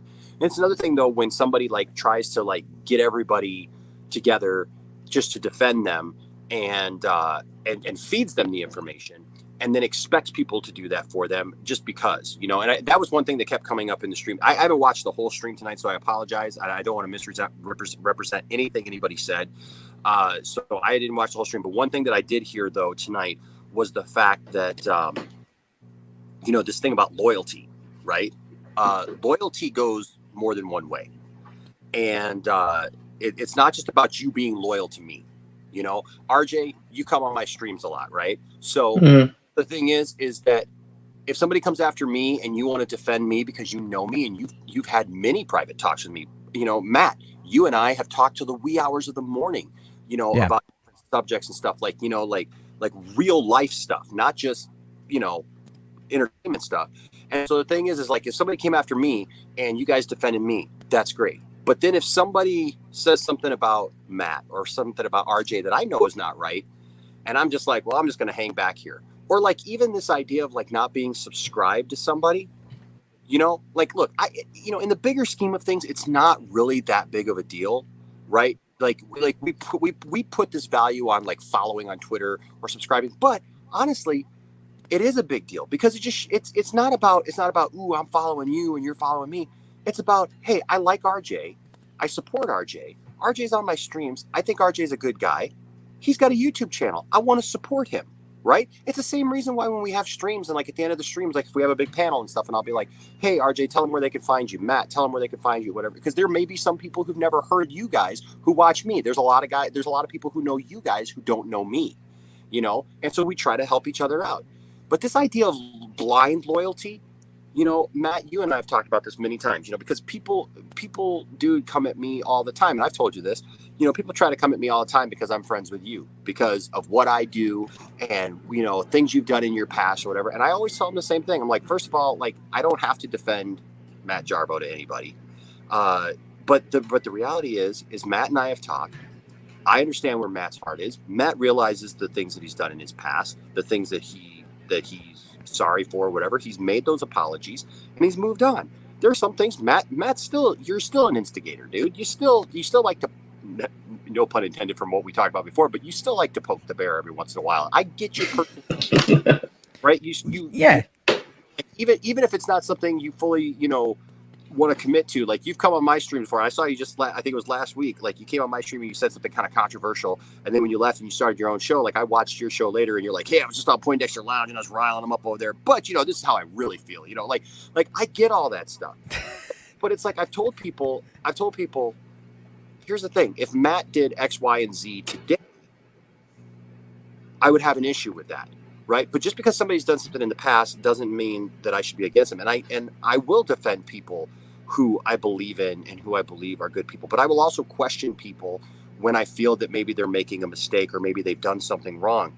And I think that this idea that they have, I think it's ironic that a certain group kept telling everybody else that they were a cult when they are totally exhibiting cult-like behaviors.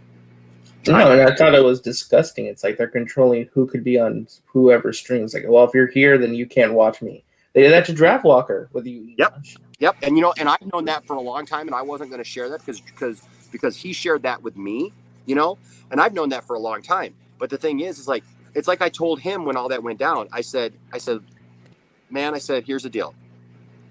I just like you, I said, whether you give a super chat on my channel, I said, I don't care, man. I said, if you feel like, because he was really torn because look, he really liked those guys and he felt like those guys were people that had his back, right? Those were people that he supported.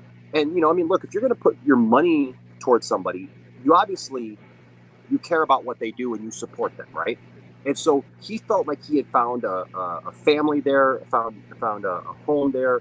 And, and he's got a lot of other stuff going on in his life that he needs. He needs a support system. We all need a support system. But he revealed that to me, and I told him, I said, look, man, I said, if you're going to take flack for giving me money, for giving me a super chat, or for, sending me something or whatever, I said, dude, don't worry about that.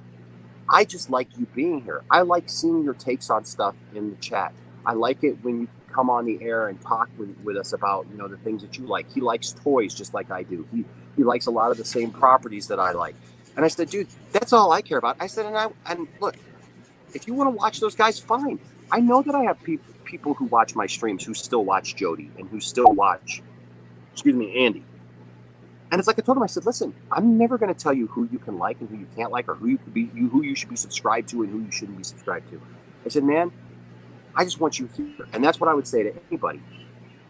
Well, he started telling me about some of the stuff that went down, about how he got kicked out for that. And then other people started reaching out to me, and it's like MSK. Like I said, he made, some videos about me last year, and he reached out to me, and, he friended me on Instagram. And, when I first saw his request, like I had that moment, like, okay, do I want to accept it? Because, you see that, right? And if somebody has said negative stuff about you in the past, you go, well, do I really want to talk about this with people, or do I really want to get into this right now? Especially since most of us have left all that stuff in last year. Right? Like we haven't carried that stuff around. I mean, every once in a while something comes up, and yes, we talk about it a little bit, and we're talking about it tonight, but for the most part, we haven't talked about any of that stuff, especially not in regular intervals. But, I agreed to it, and I didn't say anything to him. I didn't say, hey man, what do you want, or anything like that. I just accepted it and I let it go. And he reached out to me and he said, hey man, I think we got off on the wrong foot. I just want you to know, I'm sorry about that. I took those videos down and stuff. And we've been cool. And I've been on his stream a couple of times. He's involved. I've gone when I can. And I'd like to have him on. And then I met Ashley. I was supposed to be on with Ashley this last Friday night. And so I hope that everything's okay with her, because all this idea of like attacking people, this is freaking YouTube. Get over it. Well, yeah, and I don't know if you guys noticed, but they kept talking about clout chasing. Oh my! Clout chasing is the stupidest thing I've ever. Clout chasing for what? For what? What is the? I know. More subscribers to get some more views or whatever. I'm sorry if this is their livelihood and this is all they've got going in their life. I guess that's why they take it so seriously. But you know what? I got a full life filled with a family that loves me, that I'm faithful to, filled with my job and my ministry and the things I do, filled with friends and my band and just many wonderful things. I don't need the clout of some YouTuber. I don't care if they got 50,000 subscribers or 150,000 subscribers. It doesn't matter. It's the same thing anytime somebody comes at me about Doomcock, where he's got 200 and some thousand subscribers. Mike Zero's got 200,000 subscribers. You're just jealous. No. When I talk about stuff, look, I didn't know Jody from a hole in the wall last year when I first mentioned him. I didn't know who he was, what he did, anything. I just saw a video where I felt he was very disrespectful to DC fans, and he claimed to be a DC fan, and I pointed that out. Same thing with Andy. I said the same thing. Now, that took me on a road where I met other people who had similar experiences, who felt the same way. But I never chased anything for clout, and clout chasing is the dumbest, childish thing that you could do, or even talk. They said the same thing about Saggy. They called Saggy a clout chaser. And it's like, why? If she was a clout chaser, she would have sucked up to Andy. Saggy said that many times. That's the thing. Paul said the same thing. Why would I even do this? I would have just kept sucking up to Andy. Any sense, RJ? Because if that was the case, we'd all be kissing up to them, trying to get in their good graces and be part of their culture. But they don't even but that's the thing though. What is, and I agree with you guys about it having very much a cult-like mentality, which is, I think Paul described it as top-down loyalty. Yeah. It's very Trumpian. It's very Trumpian. If you disagree with the boss, you're out. And that's kind of how he operates. Anytime anyone went against him, they were gone. Even light criticism, they were gone. But listening to Andy last night, and I know we said we're not going to talk about each other, but it's the person that you leaked DMs to in order to get them to come after me because you're too pussy to do it yourself, is funny to me. It's hysterical to me that you're so cowardly that you got a guy with less than 200 subs to come at me. And it was weak. And it was weak. And then he's out there still sharing DMs behind the scenes and stuff like that. And he's, whenever it suits him. And that's the thing I find to be the funniest thing about this is just like okay. When Gamergate was a thing, and I'm not trying to like, I hate bringing it up, but this is true. We were getting like called everything under the sun, sexist, misogynistic, racist, all this shit from all of these like blue check marks on Twitter. You know how many of those blue check marks on Twitter have been found to be just morally degenerate, like actual sex pests? A lot of them. A lot. Yeah. A lot. Like there is a running tab, right? Or a running It's a running joke about male feminists being predators. It pretty much, yeah. And so it's just like, you know, I mean, that's the thing. Like it's to me, I find it, what I find to be the most interesting about this whole situation is the set of rules that are, you know, rules for thee, but not for me. Yeah. And that ends up being, it's very apparent by those DMs. And it's like, you could tell that, and I'm glad that he showed them for one, because, you know, and I would like to ask him personal questions because it goes far beyond that. It goes far beyond, Andy was trying to use even Paul to go on to, Ethan Ralph's show to talk shit about me, because there's a stream, I think it was a Jody stream, where at one point Paul showed off DMs and then you can see who else had messaged him on the side. And there's Ethan Ralph. And it was right around the same time that Andy and I had our, you know, big blowout or whatever. And so they were trying to, you know, get it. They were trying to, you know, extend the drama over to someplace else. Look, Andy can say whatever he wants to about sharing DMs, but Andy's done the exact same thing. The day that Ray Fisher tweeted my video, right? He went on and look, I shared a bunch of DMs that I had with him because I got sick of hearing things about me that weren't true when I got Andy in my DMs saying all this crap. And so the thing is, you know, Andy messaged me right away and he was like, me and Jody getting ready to go live. We're going to destroy you and Ray. You messed up, blah, blah, blah. And, you know, I actually echoed to him something that he had already DM'd me because he was talking about, you know, well, like everybody wants clicks and views, like that, you know, that's what matters because that's what we do. And so I messaged him back and I said, hey, go for it, man. I said, yeah, because that's why we do everything, right? It's just clicks and views. That's what you said. And so he went and just took that little part and he shared that DM with my first name. He had taken like the little marker thing, you know, on his phone and like put it out my last name, but he did my first name. Still was there. So, I mean, come on, how many other Enoshes were there around at that time? You know, and so he did that and he shared that and he tried to make it out that I was saying that I did the whole thing for clicks. And I was like, oh my gosh, this is such a distortion of what our conversation was. So a couple months later, he came at me with all this stuff. And so I put it all out there in a video and he was like, oh yeah, man, share all those DMs, whatever. I'm like, dude, you shared DMs. But the only difference is I actually shared all of the DMs. I shared the whole story so people could actually look at it and make their decisions. But then the thing is like the night that him and Paul were on that stream on Twitch when I was doing my video. Yeah, they were stream sniping us. I've got a whole list that if you look at it, the last time that I messaged him was in July of last year on his Popcorn Planet one.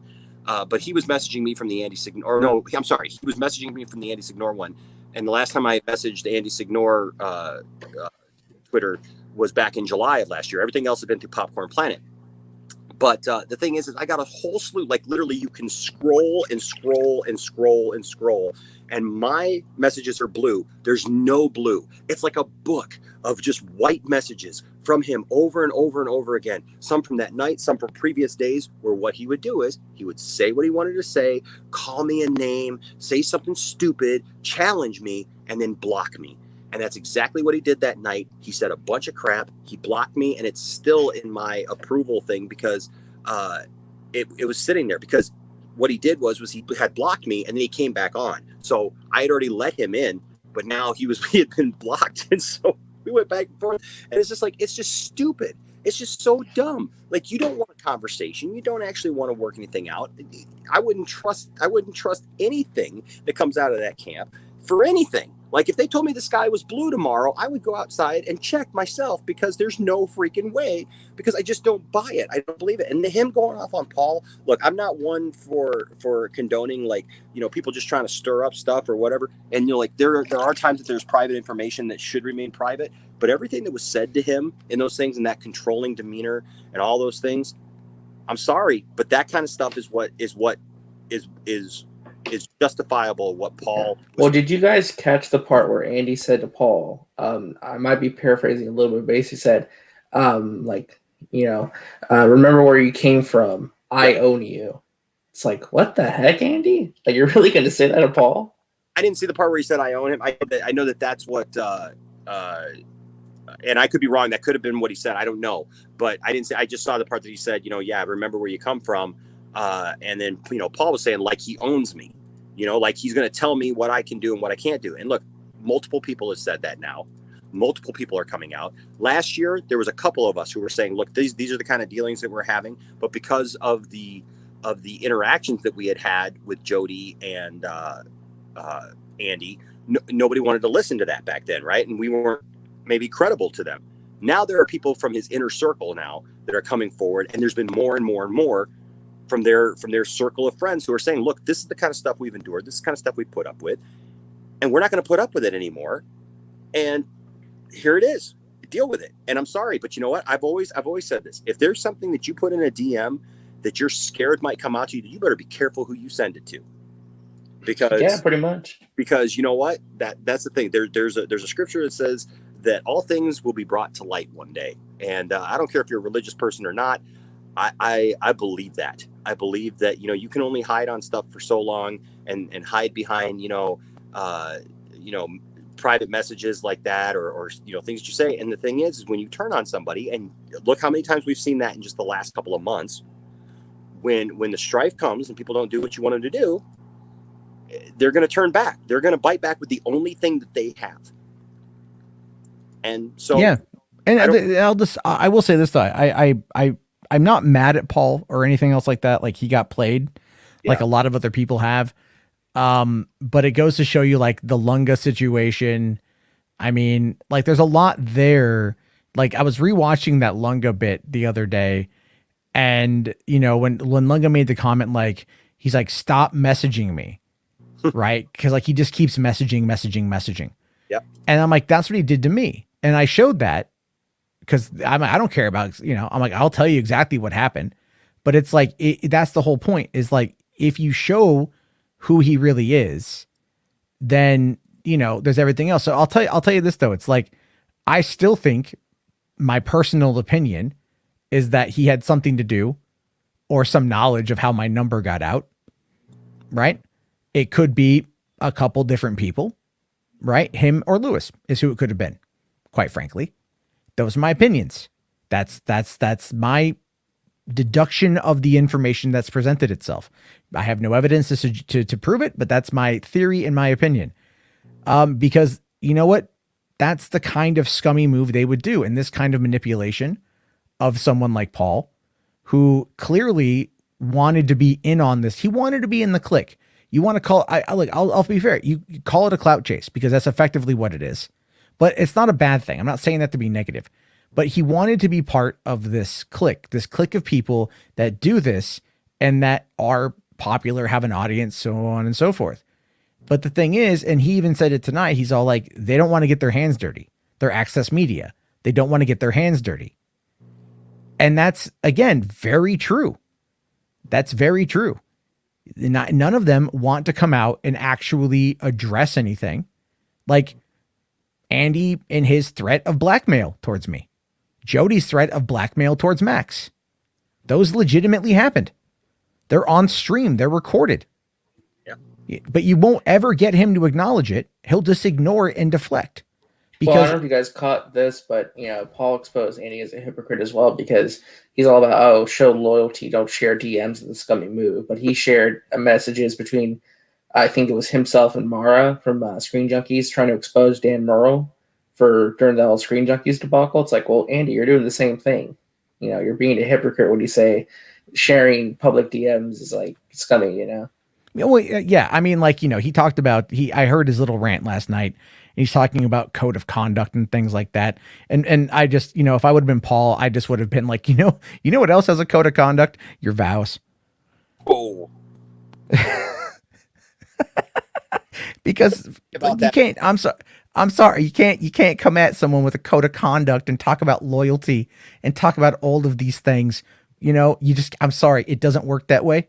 It's yeah, sure, it's been a couple years. Yeah. But you know what? I don't ever believe that he is guilty of what people have said that, you know, what he was accused of at the time, and he's been proven that. And as much as I dislike the guy, I will 100% defend that him from that, because that's not right. But on the other, the funny thing about that, Matt, is that like he brings that up all the time with people who have disagreements with him, and I don't hear anybody going off on that. I've never once, Matt, brought up that stuff that went on in his life. That's never been a thing that I've had problems with. That's none of my business. I don't care about all that. Like everything that I've ever had a problem with him either directly affected me after the fact because they came at me, or it was because of how I viewed them treating fans within the DC fandom, or like the things that they said about other people, like that I felt was wrong, right? Things that, like about others. And so all I did was commentary. But here's the thing, Matt. This idea of having to punch down on everybody, I'm surprised they're not in this stream right now telling us how we're wrong and like, come on, just let me on so we can have a talk, because that's usually how all this stuff goes. Like some people, like look when Geeks and Gamers found RJ, for God's sake, you know, like yeah, what was it? A viewer sent Jeremy the video and he watched it. Yeah, but here's the thing that they're not getting.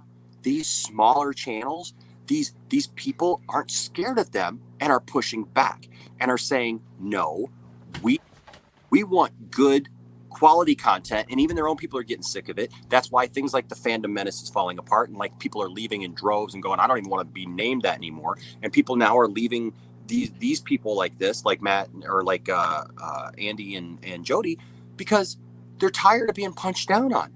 They don't want to be a part of that. They want to be a part of a community. They want to be part of somebody like who comes together and has good conversations, talks, and becomes peers instead of who wants negativity in their life 24/7. So the thing is, like, I know Paul has repeatedly attempted to claim I'm an asshole. The reality of it is I can be an asshole, right? Yeah, let's be fair. All right. I have my moments. Everyone has their moments.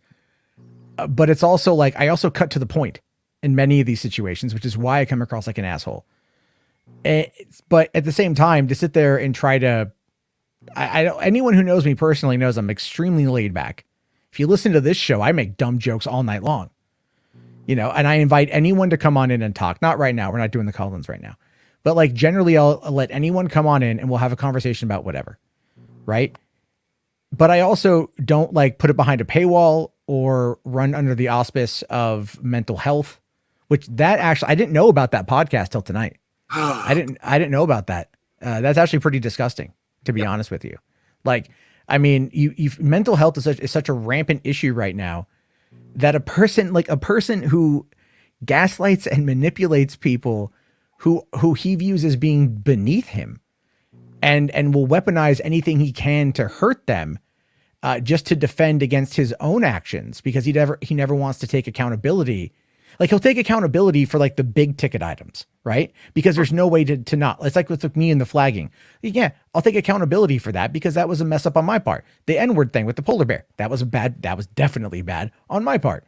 I'll own up to those things.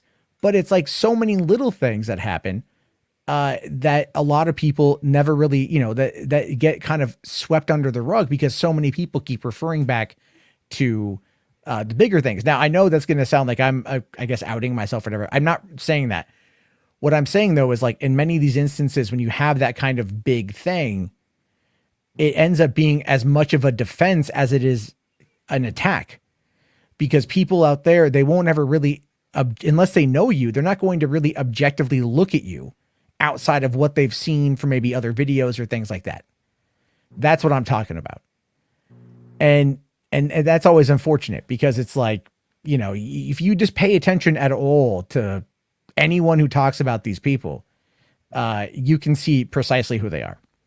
Well, God, look at what, I mean, I hate to bring this up again, but like, look at the way Andy treats his viewers in general. I mean, everyone knows about this, it's public knowledge, but the whole thing that happened to Andrew Casali, where, you know, we were talking about that a little bit in the past. And it's like Andy just yelling at him, basically like throwing him under the bus and just like practically verbally abusing him. It's like, why does anyone want to even support these guys? This is the kind of community they want to build, you know? Well, the thing is, so I can kind of summarize it, and it all boils down to psychology. a lot of people out there just want to be accepted, right? Tribalism is what drives the vast majority of us. We want to be accepted. We want to be around our peers. It's why we have these communities on YouTube. Now, the problem with that, though, is when people out there are not necessarily fulfilled in their own life, or they've been looking for it in reality, IRL, but they're not really finding it, it's easy to get into some of these communities on YouTube. Look at Brian, Master of None, when he talks about going into the Fandom Menace, specifically Doomcock. Yeah. And how like he got into that, and how toxic and negative and disgusting it was that he eventually pulled himself out. But that ultimately ends up becoming the reality. And the thing is when you go into it, like you look at, like, let's say, and I'll just bring up Andy's content, and he does the drama stuff because the drama stuff brings in the clicks. He'll get some decent views on some of those videos, but then he'll go and he'll do like the movie world content, which, believe it or not, as critical as I am of that guy, I actually enjoy the movie world content. I do. Me too. I will tune into it, and I'm like, I really don't like this guy, but I appreciate the content. Yes.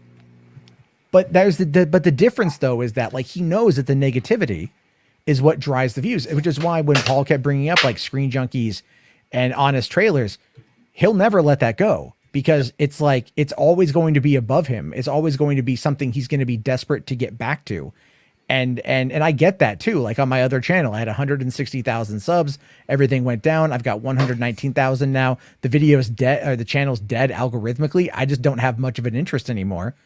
But for a while, I was desperate to get back to it. I was desperate to clamber back into that stuff, which is so negative and toxic, because all you're doing is going into a space that is just hurtful to you on a number of different reasons. And you're just surrounding yourself with that negativity while still trying to like get out of it, which is not going to happen.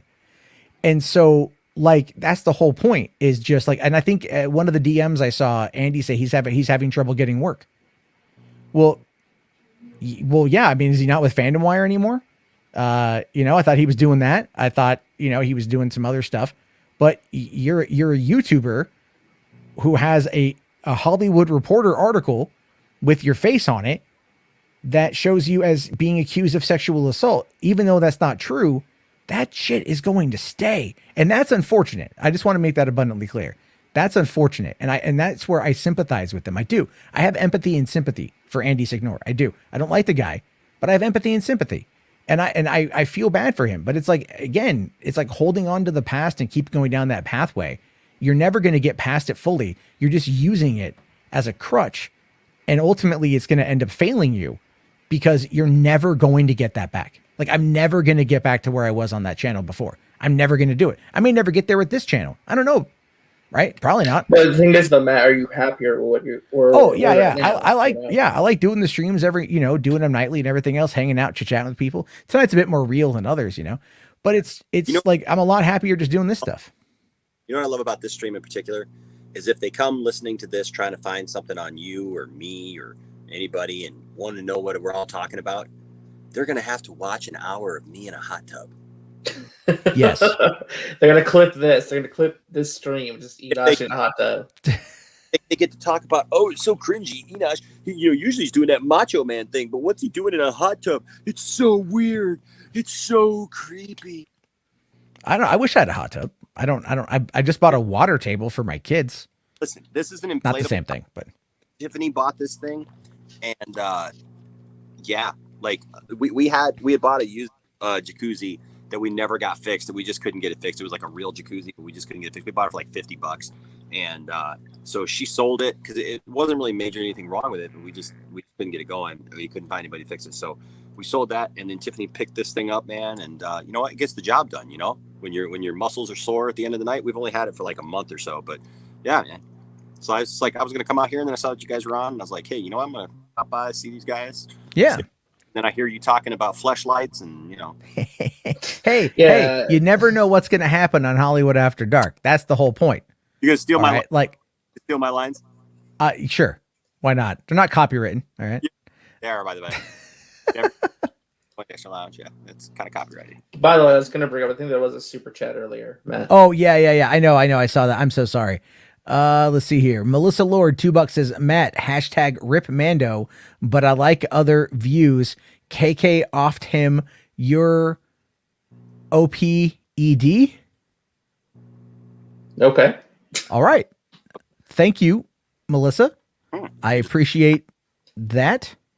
Speaking of no, Star I know. Wars, I Toronto was trending all day. Oh yeah. I saw. I made fun of it on Twitter. You know. Oh, okay. Oh, Heir to the Empire is the real episode 7. Hey, Heir to the Empire is probably going to be coming to Disney Plus. Executive produced by Kathleen Kennedy, by the way.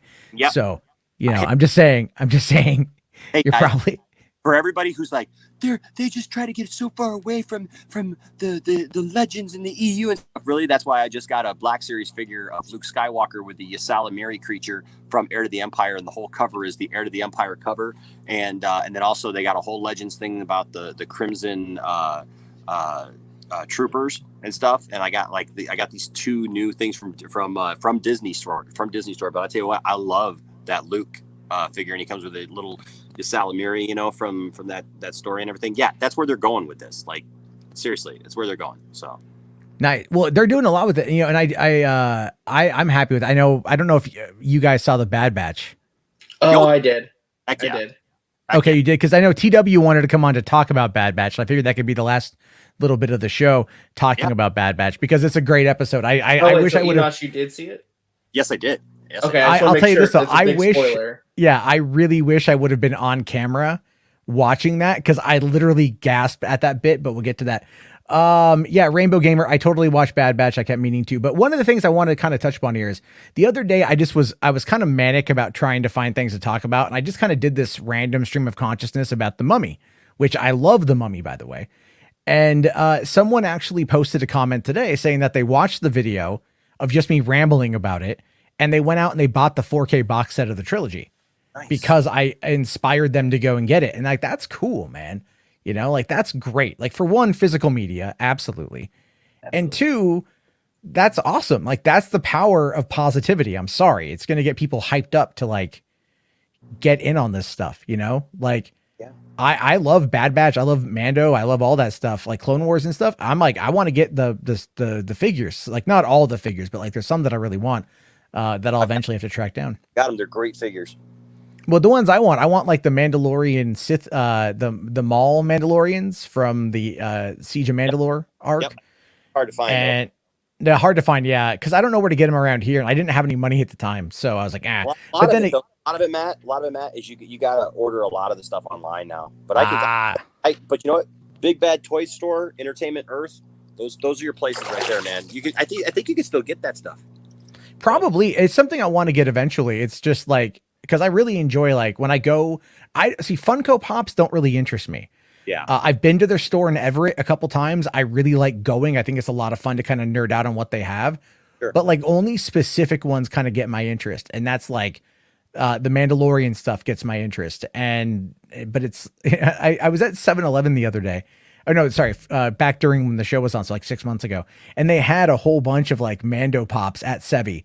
And I'm like, what are you guys doing? So I almost bought a bunch of them because I was like, they had a bunch of different ones. But for me, I want to get the kind of stuff, like the stuff that really speaks to me. So Star Wars has been really speaking to me. Ooh, read your $5 super chat, because I've got an insight into that. Oh, okay. Sorry. Here, Simon here, $5. Thank you. Says, have you guys seen Heir to the Empire on YouTube by Darth Angelus? Darth Angelus. Not only have I, but if you go to the Poindexter Lounge and you look up under interviews, I've interviewed Darth Angelus, and I actually almost got to play Wedge Antilles, the voice of Wedge Antilles, in that series. And but the guy who's like doing some of the other voices actually sent Darth Angelus like already pre-done stuff for Wedge Antilles. So, but he's going to work me into doing another voice in there, because he's planning on doing all of Heir to the Empire. And he's doing it chapter by chapter, and then he's going and doing. He wants to do Dark Force Rising and The Last Command. He's a great guy. He's a really good guy. Nice. I met him by doing we did the first ever, reaction video to one of his stuff. Like, nobody else had done one at that point, and so me and the family did it a couple years ago when he first started making those. And that's how I got to know him. And so, yeah, I did a whole like hour-long interview with Darth Angelus. Really good guy. He's from the UK, and loves Star Wars, man. Really good guy. Yeah, I would like to, like, a friend of mine does a bunch of audio dramas. He did like he does a bunch of Star Trek stuff, like Section 31 stuff. He created a series called Byron, the Byron Chronicles. My friend Eric Busby, he actually is in Portland. It's really funny. I first started listening to him when I lived in San Diego in like 2008. Right. And then I somehow became friends with him on Facebook. And then when I moved back up to Portland in 2015, I found out he lived like a quarter mile away from my apartment, and we just became really good friends. And so he does a bunch of that kind of stuff. And like we went to go, like they did the No Sleep podcast, actually did a tour, like a nationwide tour. And we went to that in Portland. Cool. That was pretty cool. And like, that's the thing is like, also there's another zombie series called We're Alive that's been around since like 2010, I think. And I know Casey Wayland who did that. Never met him in person, but I know him. And we've been friends on Facebook for a long time. So it's like audio dramas are dope. So I want to listen to this kind of stuff because I have a great mic. I'd love to be able to do some audio drama. Yeah. Stupid phone, stupid phone and the microphone. All right. So, let's see here. Alex real quick here says, I'm behind on the stream, but just wanted to give my take on LUCA. It wasn't really a coming of age story. Rather, it was about being different and accepting others, i.e. people from other cultures. That's a good take on it as well. Vibe, yeah. It's definitely has a bit of both. I really, really like the movie. I just think, I think, TW, did you watch LUCA yet? I have not. Yeah, I was gonna say you and Enoch should watch it. I think you guys would both really enjoy it. Yeah. It looks like something I'd enjoy. It's definitely a lot of fun. Yeah. But okay, so why don't we wind it into like the last conversation? Like, 'cause I know it's after 4 a.m. on Enosh's time and yours as well, TW. Yeah. So you wanted to talk about the Bad Batch. Yeah. I'm just gonna give really one quick thing, just related to something at the top of the hour, which was basically as far as Supergirl's concerned with the original promo image. The linguist who constructed Kryptonian for Man of Steel commented because someone had asked her about the Kryptonian that's used in the Snyderverse. There's a Kryptonian message in the middle of the Superman S, Cavill's Superman, and there's a different Kryptonian message that's on Sasha Calle's Supergirl. So it's the same language, it's just a different message. Okay. Yeah. And then as far as Legends is concerned, real quick, they're definitely, Disney still wants to make money off them, and I'm okay with that. Keep paying your writers and I'll keep buying the stuff. But yeah, they're doing reprints, physical, digital, and audiobook, in some cases new audiobooks of Legends material. Like they just did a new unabridged audiobook of the Mace Windu focused novel Shatterpoint. And they've also done a new Legends collection of a bunch of reprints of, like, for example, Tim Zahn's original Legends Thrawn trilogy. Okay. I mean, no, and the thing is, like, it makes sense because for one, Disney likes money, and those are still selling, I think. Yes. So, but I think also what maybe, and this is just my take on it, by reprinting and doing a push for Legends, not only are they going to be able to make money, but they're going to reintroduce it into a new generation of fans. Yes. And then also be able to look to see what's the most popular, and then potentially adapt to those properties. So here's my plan. Here's my theory. Here's what we should do. We should get everyone to buy Shadow of the Empire. All right. Well, they're already kind of doing that. And I know it's kind of tee-hee-hee-hee, but like they're actually kind of doing that. If you read War of the Bounty Hunters, it is basically about getting Han Solo back. That it has that kind of central theme from the Shadows of the Empire. How many issues of that? They did the alpha back in May. They're on, I think, issue 2 coming up in July will be issue 2. Okay. But they have a couple of tie-ins with the main, like, Star Wars book and the Vader book as well. Yeah. I got to read those, man. I wanted to review them. I really wanted to review them, and it's just like it's so difficult to find the time. And plus, when you're having to keep up with different comics each week, and like even for me, like I'm following the story and I'm following some of the twists and things like that, so I don't mind spoiling that part for myself. But because it's something I know I can keep up with, and I know I can pick up a trade once it's done because I'm going to do that anyway. Yeah, I just found myself falling back in love with Star Wars, you know. And it's, I know people out there are just like, oh, it's so dead. Cause I'm like, it's not dead. It's not like it stumbled a bit. Okay. Like I have my issues with The Last Jedi that are never going to change, But I Which are and fair. I have my issues with the Rise of Skywalker because they tried to please everybody. Yep. But you know what? Those movies are now like old, and I can still go back and watch The Force Awakens anytime and be perfectly happy with it. I mean, if you ask me, Star Same Wars here. never been better, honestly. No, I don't. I completely agree. I think like watching the Clone Wars last year, like I didn't like Trace and Rafa last year, but I really enjoyed their episode of The Bad Batch. As And that, then- and I didn't mind them. I didn't mind them as much as a lot of people did online. I found they were fine. Like it wasn't. Well, it was also kind the of pacing more- of the arc. The pacing of the arc was like, I That's think true, everyone. because it was kind of like they were trying to kind of say, okay, here's where Ahsoka's been. Yeah. Here's something that she was doing in the meantime, and she's got to get him back to Anakin and Obi-Wan before sending him off to the Siege of Mandalore. Yeah, I mean, but they also could have I think they could have done that arc in like 2-3 episodes rather than 4. Whose shaved haircuts are so woke. Yeah, Why- Dave Filoni was compromised. He's been compromised. Oh, I everyone. know. From a Oh, thing I'm he going said down like that 2 rabbit years hole ago. again. From a thing you said like 2 years. I know. I don't care about any of that. I think it's look. The thing is, Filoni has proven himself time and time again to fully grasp the concept of not only good Star Wars but good Star Wars storytelling. And I'll tell you. Sorry. Go ahead. I was going to say, and relating it back to a previous part of the conversation tonight, we're talking about Mike Judge. We're talking about Beavis and Butthead. One of Dave Filoni's first jobs when he got into Hollywood was he was a storyboard designer and animator for King of the Hill. Oh, nice. So yeah, so you can thank Mike Judge for helping him kind of give him a break into the animation. and then he went over to then he, where he ended up. But let me ask you guys this real quick: would you be interested in a Dave Filoni created and produced Indiana Jones animated show? Yes, 1,000 times well, yes. here's why I say that. I have to ask the question: has he had as much interaction and experience and conversations with Lucas on the world building and what Indiana Jones is as he has with Star Wars? If he has, and he understands it in the way that Lucas does, I would be more than happy to see that. But it's really something I would need to kind of gauge Filoni's own interest in, because I can see that the guy knows how to make an animated series. He knows how to do it well, and he also knows how to build a great team around him. But I think understanding the ethos of what makes Indiana Jones is really what's important. And if someone else might fit into that role better, even like Kathy Kennedy or someone, I might rather have her as a co-executive producer. Yeah. Well, what I mean, like I just think like his influence on the project would be great, because his influence on the Executive produce anything that comes through the pipeline because she's president of the company. Well, So- like, you know what I mean? Like as in something that's a bit more kind of like, especially even further hands-on, where you might even call her like a producer, not even EP, but like a producer.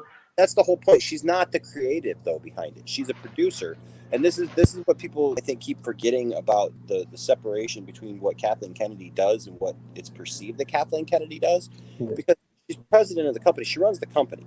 You know, like she's not. Yes, she has to go over stories with the story writers and stuff like that, but she's relying on those people to make it. So she's going to executive produce it. At the end of the day, she's going to be the one to say yay or nay.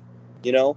But the reason I brought up Kennedy specifically, it has nothing to do with her current position at the company. It has to do with the fact that she was a producer and exec producer on Temple of Doom and Last Crusade. She was Spielberg's assistant on Raiders. I knew that. And so someone the other day was like, "Oh, Spielberg just said she got him coffee." oh, whatever. Yeah, on Raiders. But then like 3 years later with Temple, she was an associate producer. She was an associate producer also on Crusade, but at that time she had also co-founded Amblin with Spielberg and Frank Marshall. And then on Kingdom of the Crystal Skull, she was an exec producer. Yep. And as well as a lot of other things. I mean, what I find to be really funny about the Kathleen Kennedy situation is like, there are things to criticize 100%, but it's the minimization of her existence and that I find to be the most fascinating, because I'm like, the people who don't know how Hollywood operates clearly are gonna say whatever they're gonna say because they never pay attention. But and I've been trying to learn more and more through like our conversations, and like I try to catch Burnett work material when I can, just to learn, because Robert Meyer Burnett's been in Hollywood for a long time, and just to have some understanding of the industry, I think is something I've tried to ameliorate in my own in my own Yeah, time on he's the a good internet source here. for that. Yeah, he's a good guy for that one. But anyway, Ryan here, Ryan Hartwell definitely is all for the Indiana Jones series. Also, if I say that because Paramount Plus just tweeted out actually a little bit ago that the Young Indiana Jones Chronicles are now available for streaming on Paramount Plus. Yeah, Oh, I shoot. don't Okay. have to spend more money. And I'm like, well, I mean, it's I'll buy $5 the a month. Well, Wasn't Harrison Ford in one of the episodes? Yes, and he has a beard because again, it's the whole Cavill mustache situation. He was shooting The Fugitive at the time. They wanted him to do the cameo. They wouldn't let him shave his beard, so he's older, Indy. He's an older Indy, but he's not like 95-year-old missing a hand, missing an eye, decrepit Indy. That led off the show. But still, that was funny to see like that one episode. I remember I loved the Young Indiana Jones Chronicles. I read a bunch of the books when I was a kid because they had released like a bunch of those books and stuff. And they released a bunch in German of all things after the original English books had all finished. They actually did a bunch in not just translations but original Young Indiana Jones novels in German. Yeah. But here's I've never watched Young Indiana Jones because it hasn't been readily available to just be able to watch, and I missed it when it was actually out. And so my kids this week just got together to buy Paramount Plus because I wasn't going to buy because I used to have access, and I let it go after I watched Picard. I did the free month, and I was like, yeah, I'm done. But they got a lot of stuff on there. My kids really wanted to watch iCarly, and I did too. So we watched that. But when I saw the Young Indiana Jones Chronicles on there, that's definitely something that I'm going to be absorbing and taking it for sure. Yeah. Real quick though, how is the new iCarly, by the way? It's really good. It's a little weird. It's a little weird in some spots because in some spots it still wants to hold on to its innocence, of kind of being that kid show. There's some weird discrepancies, like the fact that like apparently what's his name? Her brother Spencer is now extremely rich, yet he still lives in the exact same apartment. And they all live in the same building still. Freddie has had 2 marriages, 2 failed marriages. He adopted one of the girls, and obviously at least one of his marriages was a biracial marriage because the little girl that he adopted is black, and she doesn't respect him as her dad. And there's like even a joke in the first episode where she's like, it's like, just because you adopted me doesn't mean you're my dad.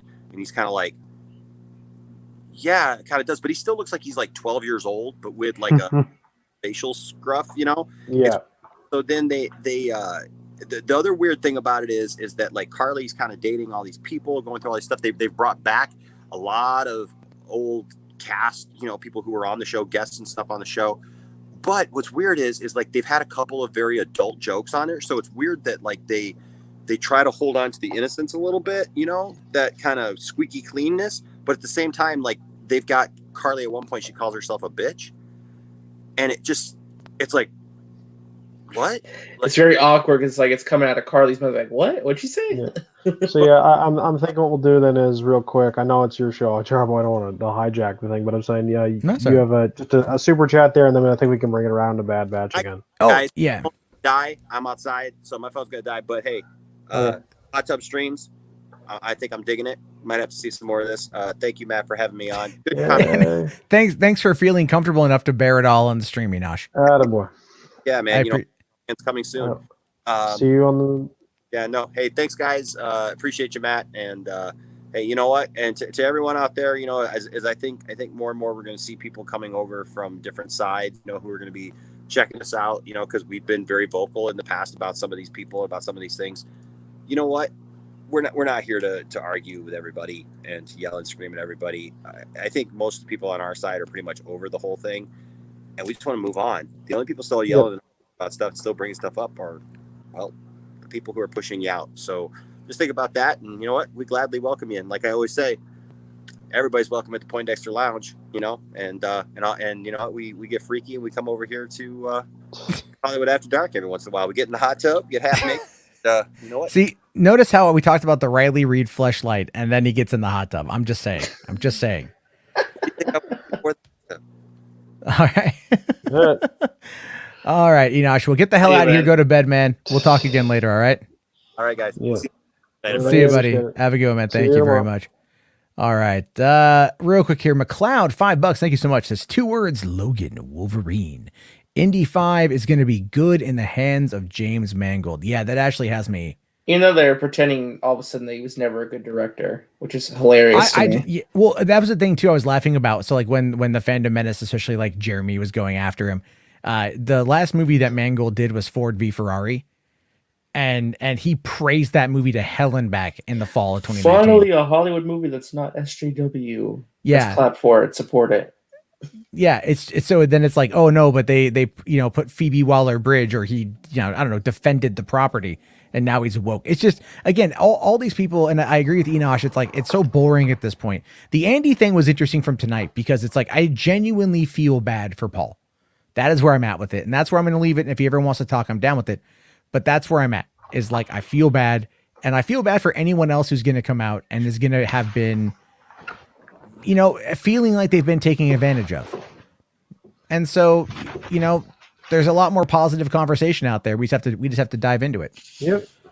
Ryan here says, $5. Thank you, Ryan. I should update the Discord link that usually lasts about 2 days. I thought I did update that. Son of a bitch. And I always thought there was like a permalink you could do as opposed to I had a permalink. I don't know if it's still active or not. Let me take a quick thing there. Cause I think it was under the old mundane Matt name. No, it's not there.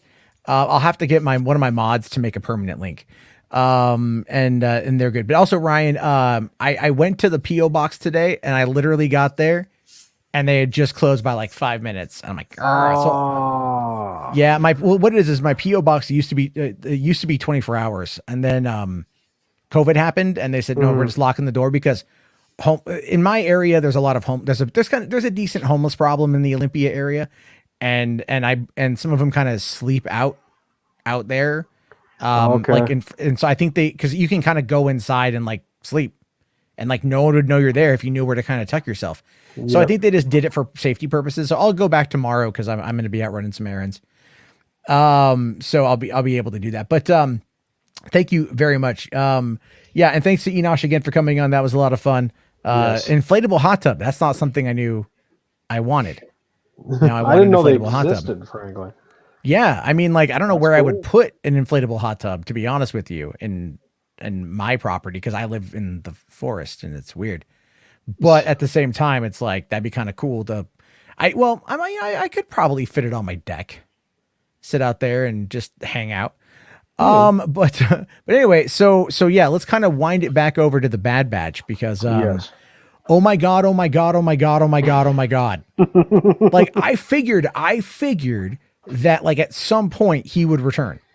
I did like, and yes, and for I'll be honest. Just a quick thing for our audience here. We are going to be going into spoilers for Bad Batch episode 8 reunion, just in case that's not clear.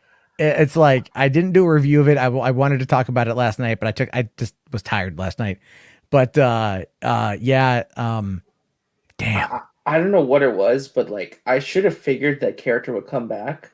But like in the back of my mind, I never thought about it. So when I heard the voice, I'm like, no way. I was like, are you serious? He's back. As soon as I saw the shot, and you see his the boots. Oh, I was like, oh yeah. I was like, I'm sitting here, and again, I wish I would have had my camera on because I was streaming and I was running behind, and RJ messages me and he's all like, "You watched Bad Batch yet?" I'm like, "No." He's like, "Oh, dude." He's like, "Don't let anyone spoil it for you." I'm like, "All right," I'm like, what's going to happen? Like, okay.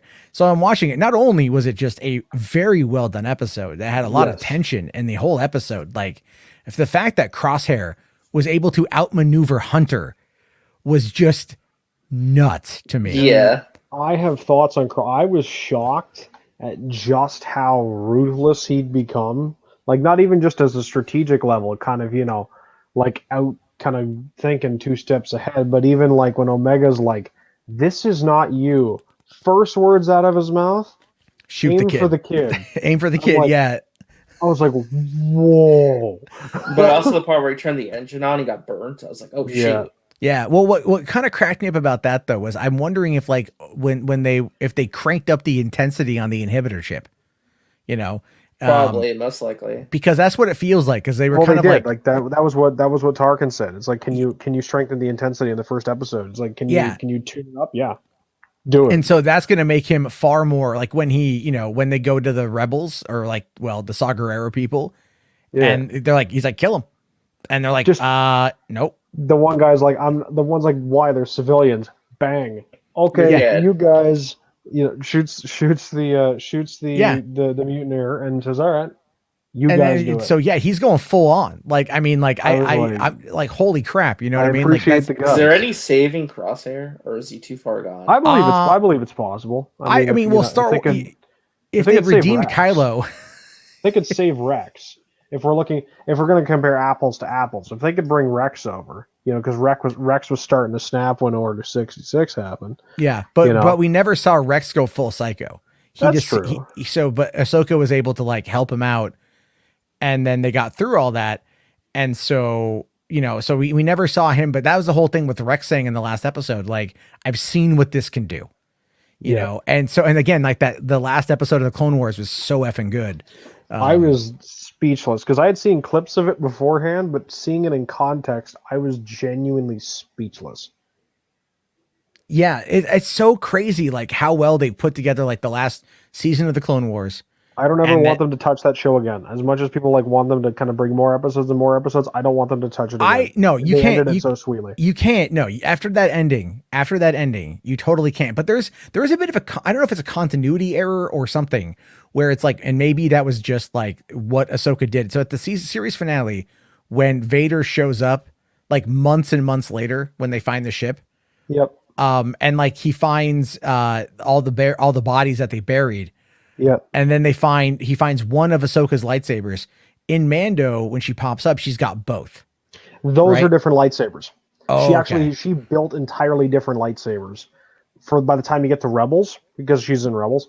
By the time you get to Rebels, those are completely different lightsabers with completely different crystals. Oh, okay. I gotta watch it again. It's been forever since I've seen it. It was like described in the Ahsoka book, which was partially already retconned. So okay. I mean, it's still a good read from what I've been told. So I just can't believe like how well they because like anyone who wants more Clone Wars, just watch Bad Batch. But the crazy part for me, I'll never forget it, was seeing it as clearly as I did on my TV as opposed to like a laptop, was seeing Vader's eyes through his mask, looking up at Morai, the convor.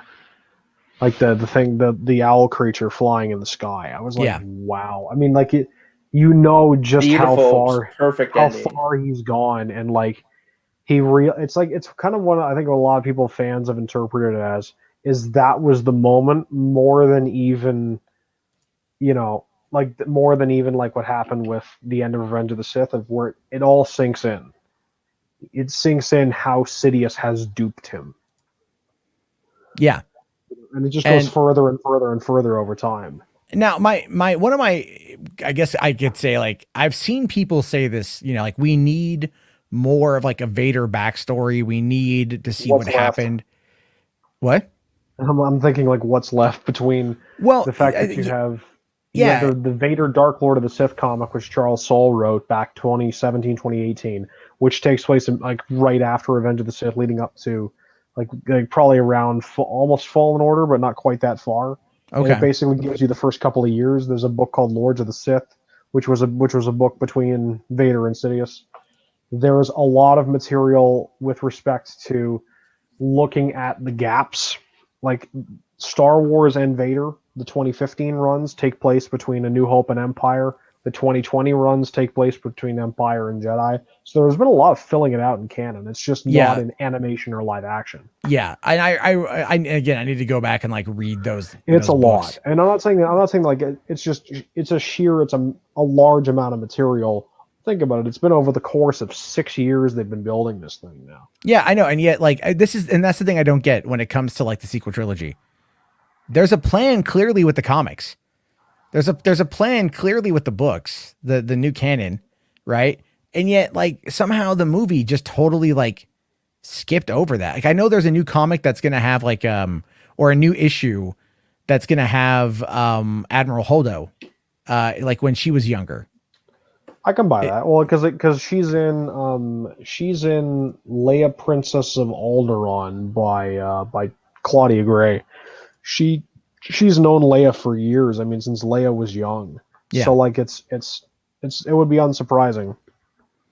Well, no, I'm not against. The thing is, though, I think like I still think it's going to be a hard sell with Holdo's character, with like a lot to people who already had issues with the character. Yes.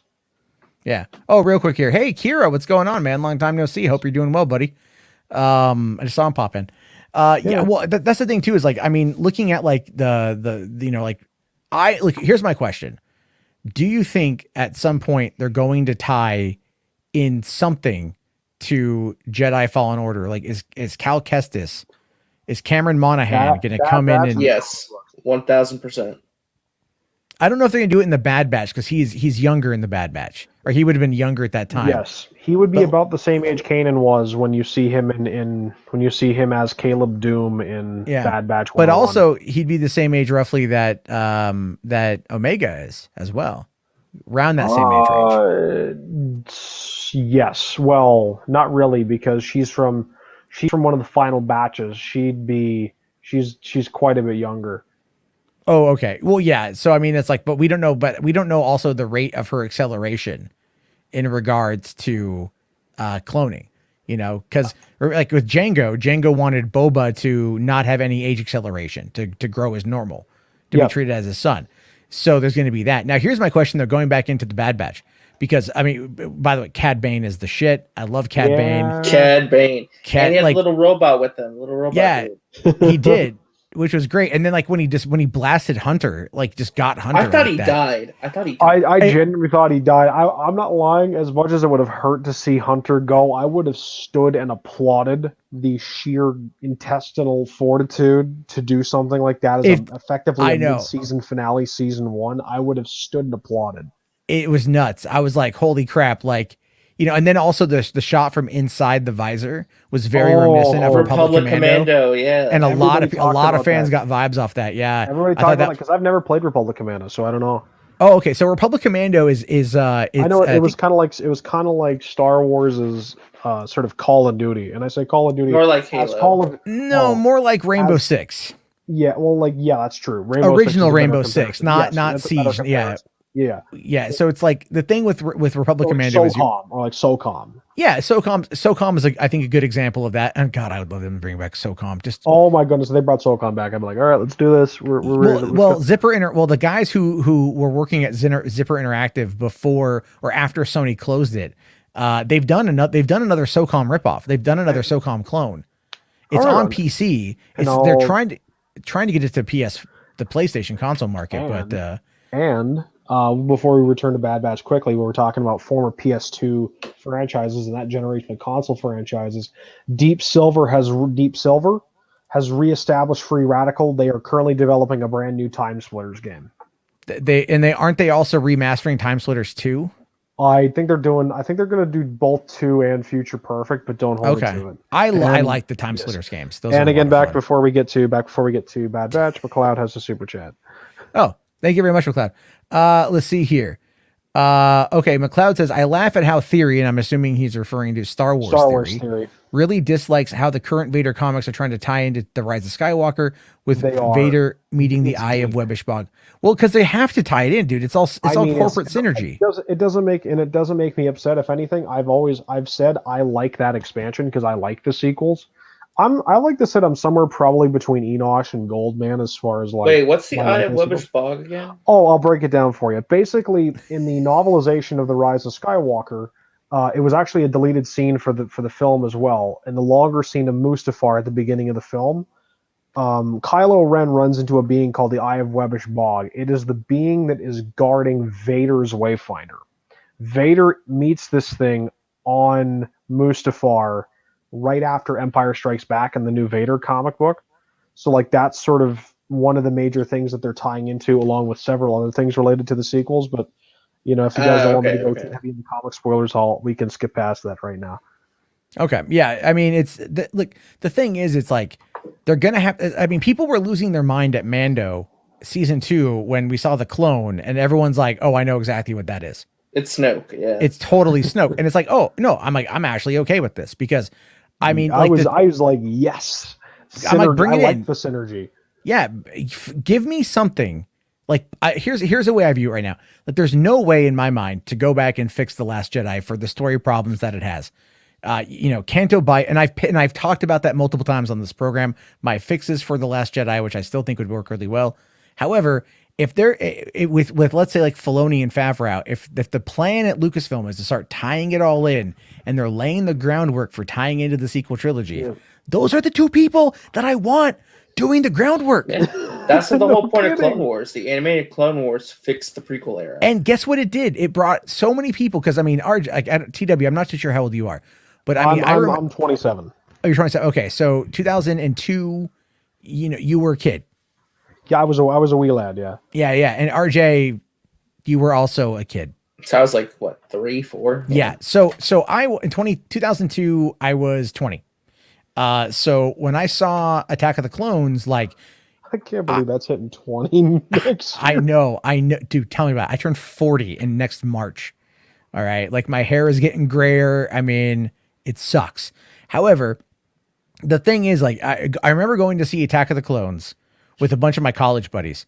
Yeah. And we all were like, okay. Like at first it was like, it's that initial, like it's Star Wars. And then, but what it failed, I think at the time in establishing, it made up for with the awesome Yoda shit, right? Like the Yoda fight scene pretty great. Was awesome. And here's the thing too. I don't know if you could ever find it, but at Comic-Con a couple months down the road, Rick McCullum was there talking about the home video release of Attack of the Clones and also talking about it in general. And they showed a commercial because at the time Spider-Man had also come out. Yeah, because it was right too. Yeah. And so they actually did Lucasfilm released a mock, or it was an actual commercial that made you think it was a Spider-Man commercial at first because it showed like the dome of the head and it was all red. And then the camera panned around and it's Yoda and he's using the Force to pull out the lightsaber before he fights Dooku. And I don't know if it still exists. I saw it that one time, literally 19 years ago. And it was cool as all hell. But it's like, again, like you go and you watch like Attack of the Clones and there's something about it. You're like, wow, this was really great, especially the ending. But some of the story elements of it felt a little off and Hayden Christensen's acting wasn't the best. So then you get into, Revenge of the Sith, and Revenge of the Sith, I think, did a lot to kind of make Attack of the Clones more palatable. I saw that in for just a bit of anecdote. I saw that in theaters with my mom and my dad, and I had a very great time. Well, and there's nothing wrong. Again, like I was 25, or 23 when that came out. So totally different, I guess you could say group of whatever, but it's a different demo completely. Yeah, it's totally different. But like, I remember going to see like Revenge of the Sith. And I was like, I was at E3 that year. Revenge of the Sith came out when literally like the same weekend as E3. And I was in LA and I was like, I don't have time. Yeah. I'm like, I don't have time to like go to a midnight show and whatever. I'm going to have to like, wasn't E3 mostly in June? Why was it all the way? No, it used to be in May.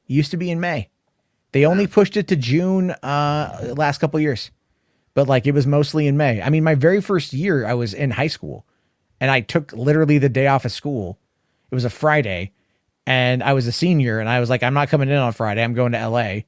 And my friend and I were supposed to go up there. He bailed on me last minute because he had a car.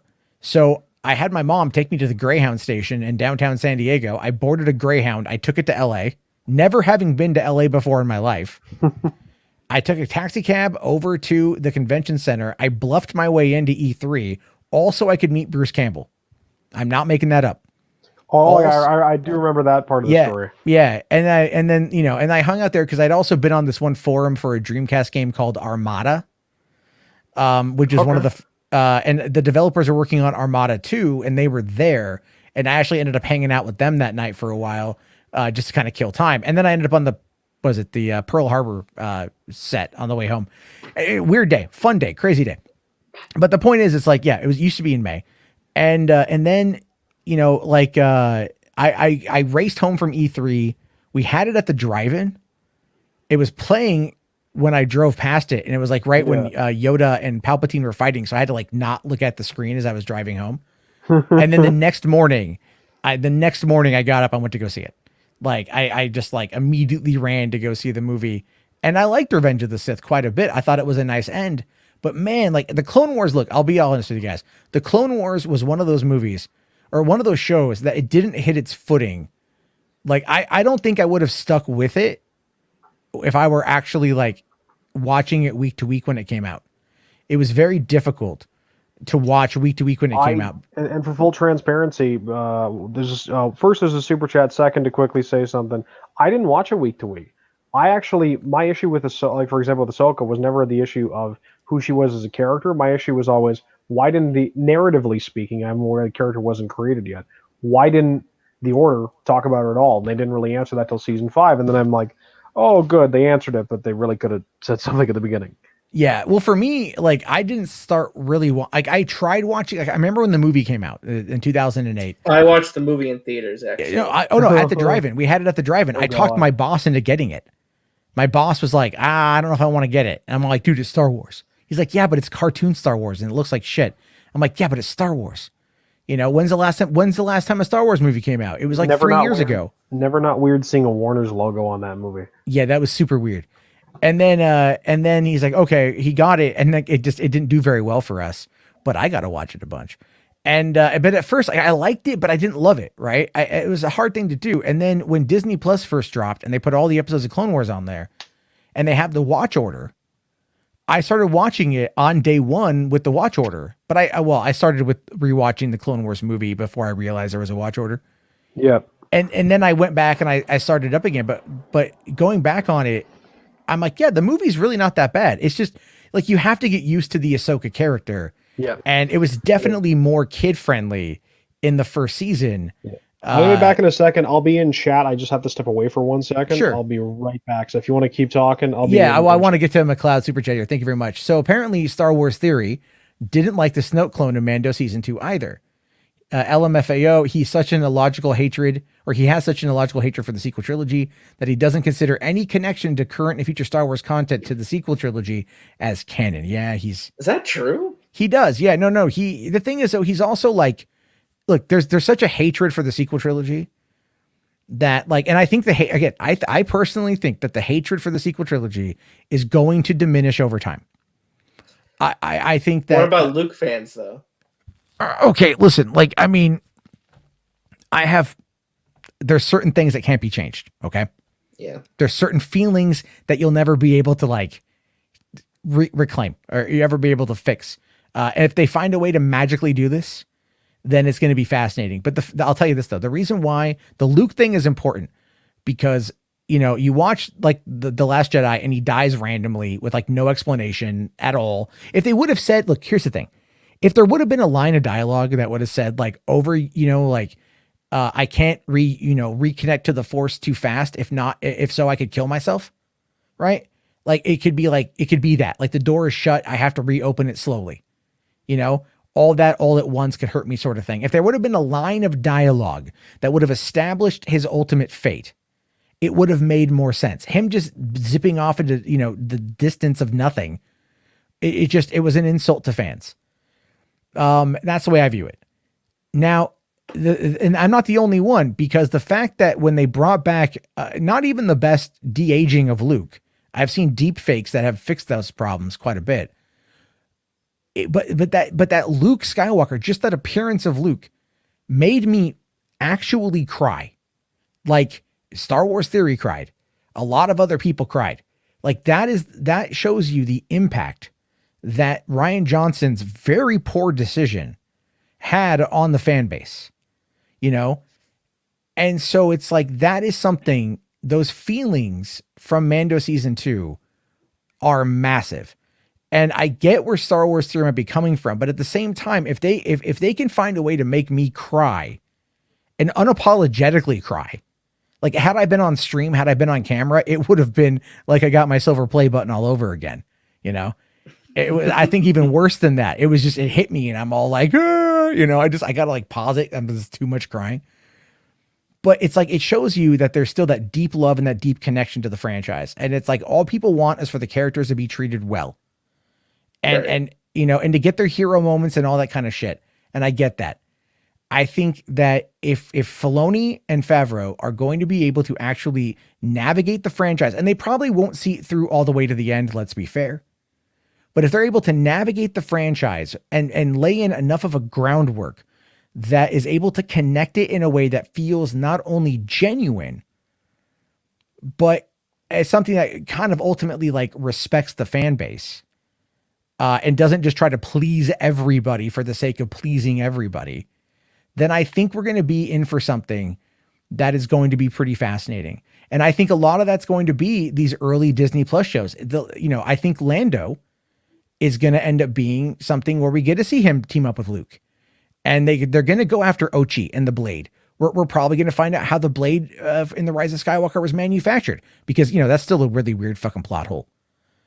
And they're probably going to give us a whole bunch of things as we move forward into this realm of time that is going to start laying the groundwork. And then, you know what? It's possible. It's possible that the same impact that the Clone Wars animated show had on expanding the prequel trilogy to the point of where it did become a lot of people's favorite thing about Star Wars for quite some time, it could do it here. I wouldn't be surprised if it did. I think this is a lot more work, though. Oh no, it is. It's 100% work, dude. It's not going to be an easy task. Like doing the Clone Wars show is not like that was an easy task either. But it's like, you had your little vignettes, right? You had your little chapters, your arcs, and they were able to kind of focus on a different theater every time, and it made for some interesting storytelling that was then able to be tied into a larger arc with some of these character stories. But the thing is, though, it's like, go back and look at some of the episodes. Like when they had that second battle in Geonosis, I think season 3 or season 2 of the second battle of Geonosis. Yeah, it was the one with one where zombies, the zombies, zombie right? Geonosians. But watch like the action sequence as they're coming in, the way that episode was shot, and like the way that the way that Filoni, because he directed the episode, the way that they were able to put together this like action sequence that was like as thrilling as the Battle of Geonosis in episode 2. And so it's like, look, Star Wars is definitely story, character, mythology, mythos, all that stuff, but it's also action. And I really do think that, it's going to take time to get these things lined up. Season 2. But season 2. But I really do feel like they're going to be able to to get us there. Yeah. Oh, I have faith that they will. I'm interested to see like some of the creatives that are brought in after Favreau's done saying what he wants to say. That's what's going to be I hope they're handpicked. I hope they're handpicked. Yeah. I think it'll be probably, if anything, it'll be, like Favreau had a pitch. I think it'll be like that, where it's still handpicked. It's just like there'll be a pitch for something. But don't forget, we got 10 shows in the running. I still think, even though Rangers isn't currently in active development, I think honestly they're waiting for a bunch of the other shows to start getting finished in that time period before they start rewriting the show to kind of make it fit. I think they're, look, here's the thing. Is Rangers of the New Republic not being in active development doesn't mean that it hasn't been pivoted into something else. Exactly. So it's kind of like get retooled eventually. Here's the thing. It's already retooled. I guarantee you. It's like when you hear about an animated show coming out, it's like they're already deep into development on season 2. It's because they have to have this kind of stuff already kind of ready to go. And here's the thing too, is when they announced Rangers of the New Republic, this was back in December of last year, right? Mm-hmm. I forget, when was it? It was early December. Was December. What's December? What? The Investor Day. That was like February. December. February? No, that was December. No, yeah, it was. Yeah, when was the Investor Day?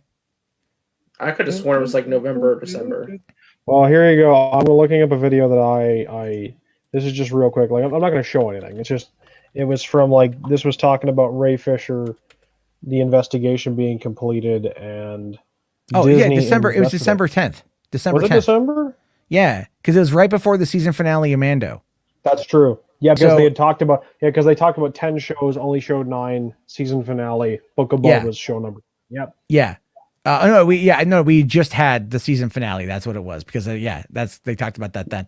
But the whole point here is this: Gina Carano first came under fire in the summer of 2020, right? So Gina Carano was already causing trouble for Disney in the summer of 2020. So, and they were already having issues with her, and so they let her go in February or whatever. Or March, something like that. They already the thing is they were probably already in the process of not of kind of hinging it on. Do we renew her? Do we not renew her? She's already been a pain in the ass from not only the beep bop boop controversy, but the vaccination stuff and or the mask wearing and the COVID misinformation and the election misinformation. All the shit that she put out there that was just idiotic and stupid and completely non-factual, and just reiterating why I still probably need to sell this t-shirt here. The Gina Carano did everything wrong shirt, followed by, I actually just kind of like the Gina shot first or Cara shot first. I like that design quite a bit actually, but the whole point, what I'm trying to get to here is they were already, I guarantee you they're already retooling it. There's been rumors that it's going to be Hera from Rebels could take over. If that's the case, I'm on board 100%. Yeah, I don't know. Real quick here. Also, hold on. McLeod, sorry, I missed this one here. Another $5 here says, also, I really thought that Cal was going to show up as one of those scrappers. Then again, I'm sure he would be a kid at this point. Yeah. Oh, you're talking about the Bad Batch episode. Yeah, he would be a kid at this point.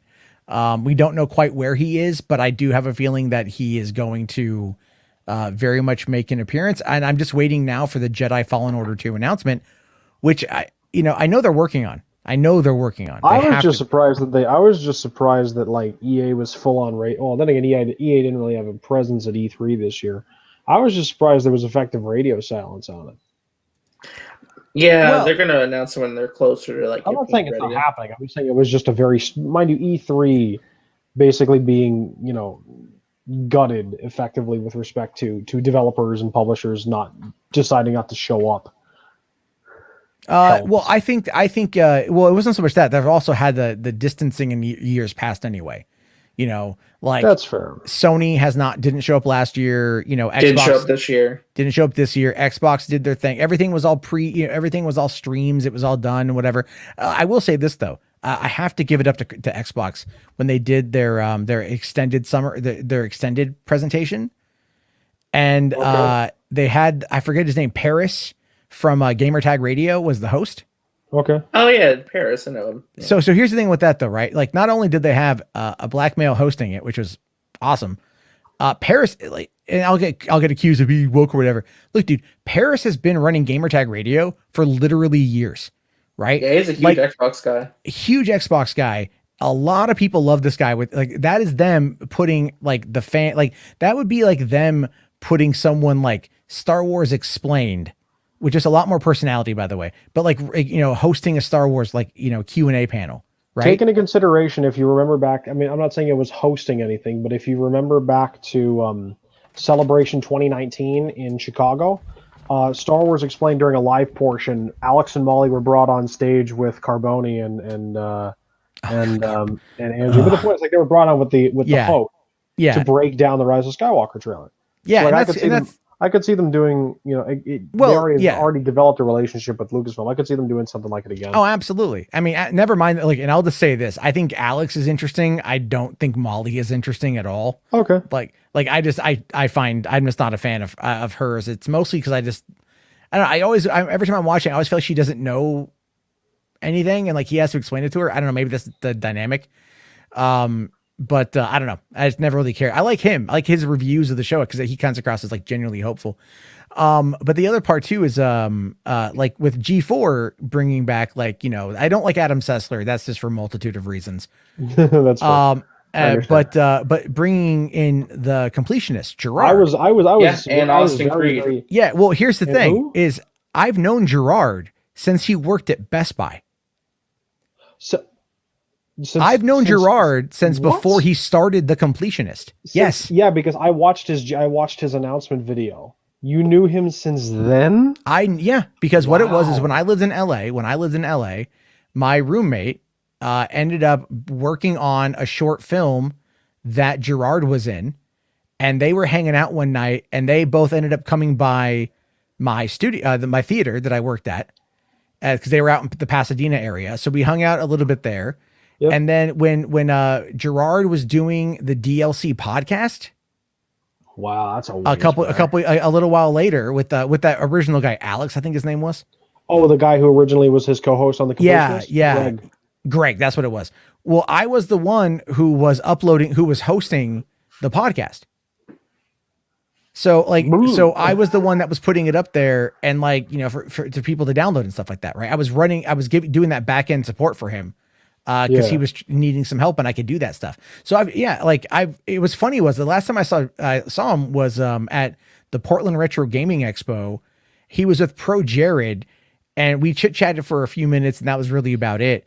I mean, I've known Gerard for a number of years. We've been friends on Facebook since I think 2010. And he even follows me on Twitter, which is funny because I thought after the whole Gamergate thing, he would have fucking dipped out in a heartbeat, But no, Gerard's a cool guy, man. I'll tell you this though. Gerard anyway. The area where his parents lives in Long Beach area. Oh my fuck, that place is so fuck. I think he was in the Pacific Palisades. His family had money, right? A nice house. That area is so nice. But the thing is though, the dude has always been super cool, super kind, loves what he does. And I'm glad to see that he's actually getting. He seems probably he is one of the most, as far as we're talking high subscriber level content creators, he seems like one of the most genuine dudes on the platform. Oh no, 100%. And I'm really, really, really happy for his success. The thing is you look at people like Gerard and Star Wars Explained and the people that generally put out positive content and they're getting themselves in positions where they're able to actually have a voice that represents, I believe, a decent amount of the fan base. And that is something that people on the Fandom Menace and Andy and Jody, they're never going to get.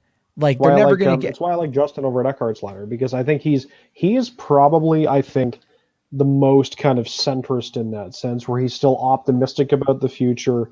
He's critical of the company when he needs to be, but it's not a blind faith in the company. It's just he enjoys the content and hopes they go in the right direction. Yeah. And so, I mean, I'm curious to see how things go with the revival of G4. I hope it succeeds. Is Pereira coming back, Yeah, no. I mean, yeah, but the thing is, he worked well with Olivia Munn and that's kind of the whole thing is when she left and they brought in the other girl, there was definitely there was a dynamic there that I thought was okay. But the problem though, is that a lot of the humor that Pereira relied on back in the day is completely not going to happen today, so they're going to have to find a way to be interesting and to be funny without being overtly sexual. Because in the Me Too age, this is not going to fly. But what's really interesting is I got a Samsung TV and there's free Samsung TV that they have that's attached to it. And one of the channels is literally just nothing but Watch Mojo. It's just Watch Mojo gaming vids. And I'm okay, I'm bored. It's I can watch this on YouTube. Yeah. What am I doing? Oh, I just noticed this. McLeod's got a $2 Canadian super chat. Another one here. It says EA will have EA Play on the 22nd next month. Oh, that's okay. That I'm pretty sure we're going to get, I'm hoping for a Battlefront 3 announcement. Well, if we're not getting a Battlefront 3, I think we'll most likely get some Fallen Order 2 announcement. There'll probably be some more 2042 push. Yeah, I was going to say, there can't be Battlefront 3 because they're working on 2042 for Battlefield. What? They only do one game at a time, don't they? Well, no, DICE has multiple teams, and they could. The thing is, if they were already okay, look, Battlefront 2, they took it from a very terrible game, and not even that terrible. It was lackluster. Let's be honest. It's people view mediocrity as terribleness in gaming, but it was pretty lackluster. And then they spent time and they listened and they had all those free updates, and the game did very well. And now they're at the end of that entire development cycle. And it's literally been almost 4 years since its release, 3.5 years since its release. And they're stopping updating it, but people are still playing it and people are liking it. And so it makes all the sense in the world to start kind of aiming towards doing another one. The problem though, is where do you take it? Because we're not going to get another movie until 2023. And that one is most likely going to be the Rogue Squadron movie. So that could be something, developing a Rogue Squadron game, because let's face it, the flight mechanics, the vehicle combat, space combat actually was really good. It felt arcadey, but enjoyable, unlike Squadrons, which I feel is far too complicated. Squadrons was designed to be niche. It was designed to be a space sim. That's what it was designed to be. I know. I just I bought it and I played it like a couple times and I just was like, I just want to I want to recreate the fights, but I don't need to control, I don't need to go out and I feel like I have to go out and buy a massive controller, what was that, that mech game on the Xbox? Oh, Steel Battalion. My friend actually had that. And I went to his place and I played it a couple times and it was fun, but I would never pay for this myself. I know. I saw Metal Jesus break down the controller, and I'm like, this is just way too many buttons. Oh, it's all crazy. Yeah. My brothers are really into fighting games. So they have a lot of fighting sticks and the setups for all that stuff. Yeah. And I'm like, just give me a controller, dude. I'm happy. That's where I'm at with it. Well, we did get Javi here. Missed that one. $5. Thank you. It says, sorry, Matt, I know off topic, but I really want to know if you've ever watched Prison School, the anime, just episode 1. Isn't that the one that mentioned Gamergate? I've never seen it. I could have sworn in the dub or something. Dubs, man. I think it was the original dub. I believe it was edited out, far as I know. Okay. I'll have to look it up. I don't know. Yeah, I mean, I haven't seen it. Got it. So I'm just quickly looking up. Keep talking. I'm just looking up the Daily Dot article on it. Oh, okay. Yeah, I need to. I don't watch a lot of anime, dude. But is it on Netflix? Because I've heard good things about it. I think it's on Funimation. So I'm just not sure whether it's behind. Well, isn't all the Funimation stuff? Oh no, Funimation that was sold by Sony. Who'd Sony sell that to? No. You got that backwards. Sony bought Crunchyroll. Sony bought Crunchyroll, Sony bought Crunchyroll, and then Funimation is merging with Crunchyroll. Oh, so it's on both. Okay. It's on both. Oh, okay. Okay. So, but hang on. And then I'm thinking HBO Max has got the Rooster Teeth stuff, right? Yeah, a selection of it, I believe. Okay. But I think Rooster Teeth's getting sold off too. So. No. Rooster Teeth is, I believe, going with the merger. So maybe, yeah, it's a merger for over there. I think that's what's going to happen. But no, it's on Prison School's on Funimation.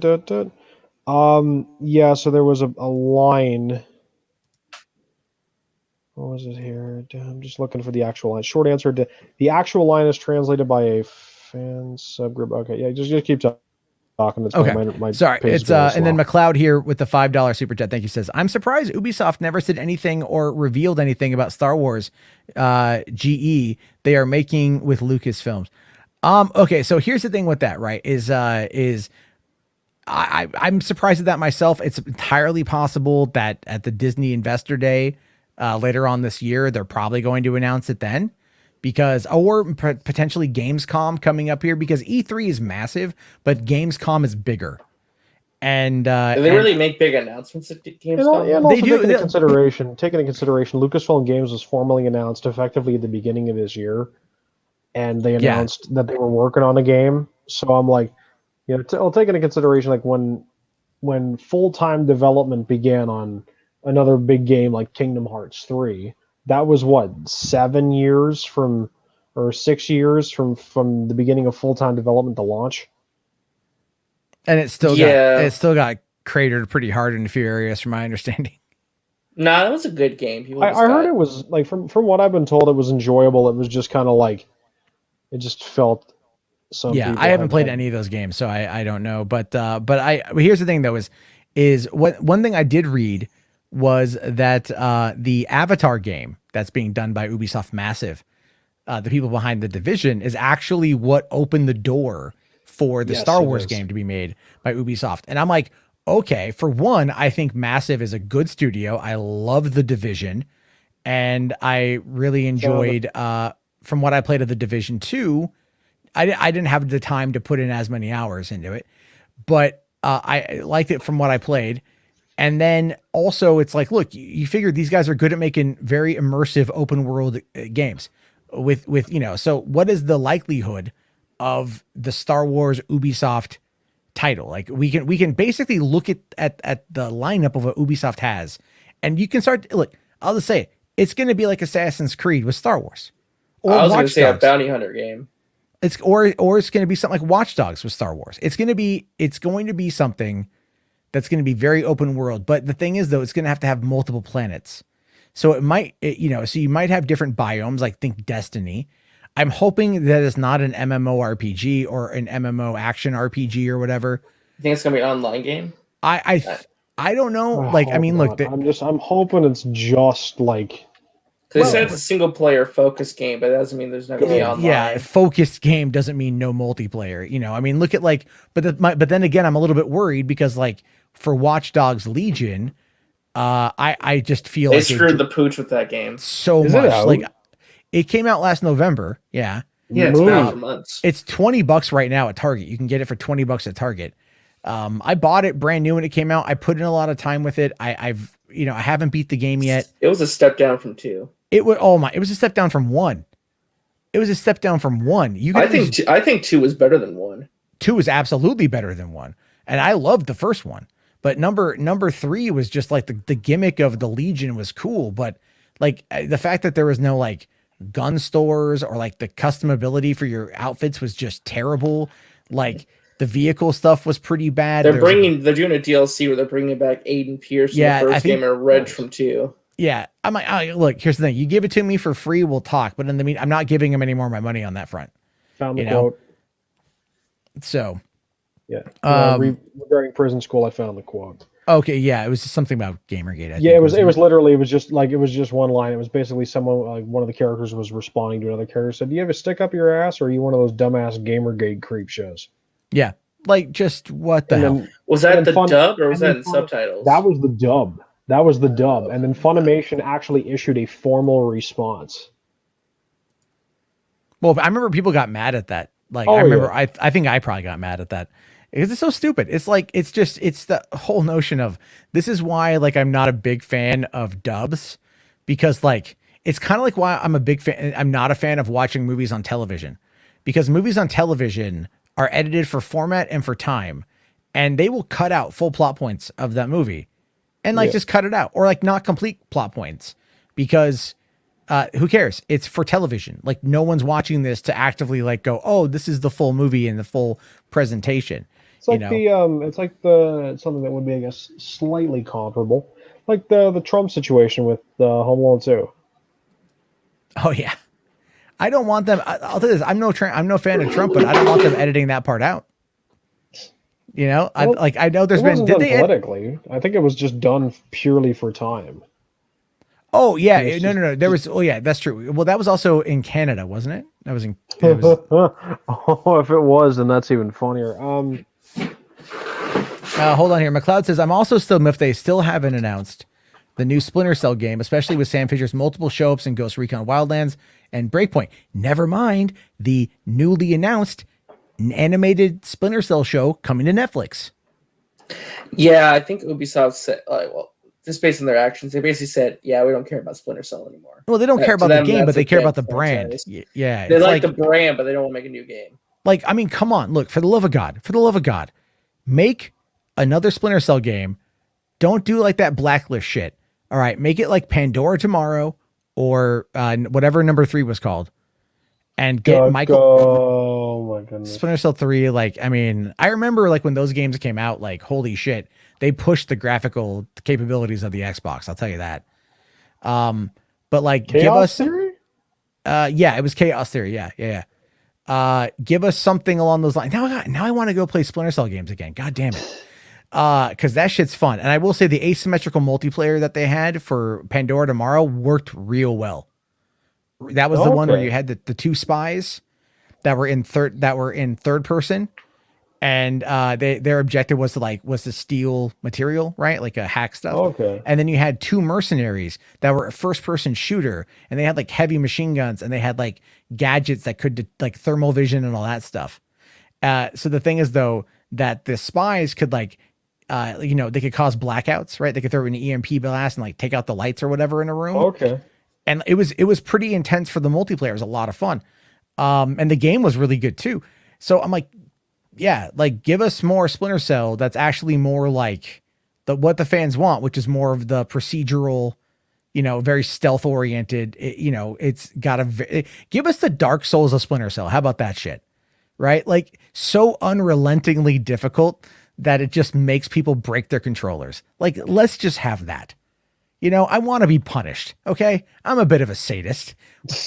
Masochist, but yeah. Or masochist, thank you. Probably a bit of both. You know what? It's the internet. But like I'm a bit of a masochist on that one. Like, yeah, punish me, daddy. Okay, punish me, Daddy Fisher. Geeks, I'm so glad you're here, buddy. Thank you so much, man. You're here all the time. I appreciate it. Tonight's the long night. Usually I go like an hour. We're on 3 hours at this point. Yeah. And I probably should wrap it up. You're pulling an Enosh. I am pulling an Enosh. Yeah. He was here. And okay, and then also McLeod says, and a live action Rainbow Six on Amazon Prime. Now it says here, Blacklist is one of my faves. KSRA Double Agent were all my faves as well. Okay, I've heard good things about Blacklist, but it was more action. Or what was the one? Conviction. That was the kind of bad one, right? Like that was the one that wasn't very good. I think Blacklist was like the course correction. Well, yeah, but it was more like an action oriented thing. Like I remember watching one of the E3 presentations on it, and it was like Sam Fisher, broad daylight, and it was just like QTE the sequence, right? It was like press X to jump over everything, And I'm not like I play, come on, I play fucking Call of Duty, I play, all that kind of shit. I don't care so much, but it's like, but there are times where you want a challenge. And I think like older strategy kind of games like that, especially like the older Rainbow Six games, you had to like really kind of plot your course. And then you get into the Ghost Recon 1, Ghost Recon 2, and even what was that island one that they did? And then it's like, okay, those are really hardcore. And then you get to like, what was the one Ghost Recon? It was the. Oh no, we lost Matt again. Yeah. This is the third time this has happened tonight, or it's his stream we are cutting out like this. That's not fun. I hate it. All right, we should be. Let's see here. That's why I said, "Oh boy," it's very softcore porn. Thank you. Prison School is about 5 pervs beaten by a woman. Yeah, Nice. like it's 5 pervs locked into a prison where I think most of the wardens are women. Oh, who just great. beat the crap out of them. Yeah. So it's emasculation, the anime. Yes. Okay. Well, crazier things have happened, I guess. Once an all-girls schools become co-ed, 5 boys have enrolled. Caught looking was sent to the school's prison where punishment is carried out. Oh, great. Great. I mean, we watched the Battle Royale trailer. Oh, right. Okay. So that's what I'm going to end the night on. I forgot about that. I got to bring up that trailer. For Karen. Yes. Hey, did you hear about this, TW? For what? Karen. There's a new horror movie. You talked about this. You talked about this towards the middle of the show. Yeah. So I have got to get to bed because it is Father's Day today, and I got to probably be up early with well, not early, but I get to sleep in a little bit, but I want to enjoy it. Yeah. So this is I'm not going to preface this with anything. I just want you guys to see this. It is. Hopefully seen it. YouTube won't take you down. No, if you watch one, like I did we kind of did a reaction to Pig the other night, and which looks cool. And that wasn't even, I didn't even get a content claim. So it is what it is. And then even some of the ones we watched the other night actually just kind of released the claims on their own. Oh, okay. So, and plus the thing is, I don't really make any money on the streams directly, like in the VOD with like advertisements. So the money that I make all comes in through donations. So it's fine with me. But anyway, yeah. So let's check this out. BET. Oh God, no. I didn't know it was a BET. You should have said that to begin with. Guess this is a long way from East Cole Point. Daniels. Baby, you just gotta give it a chance.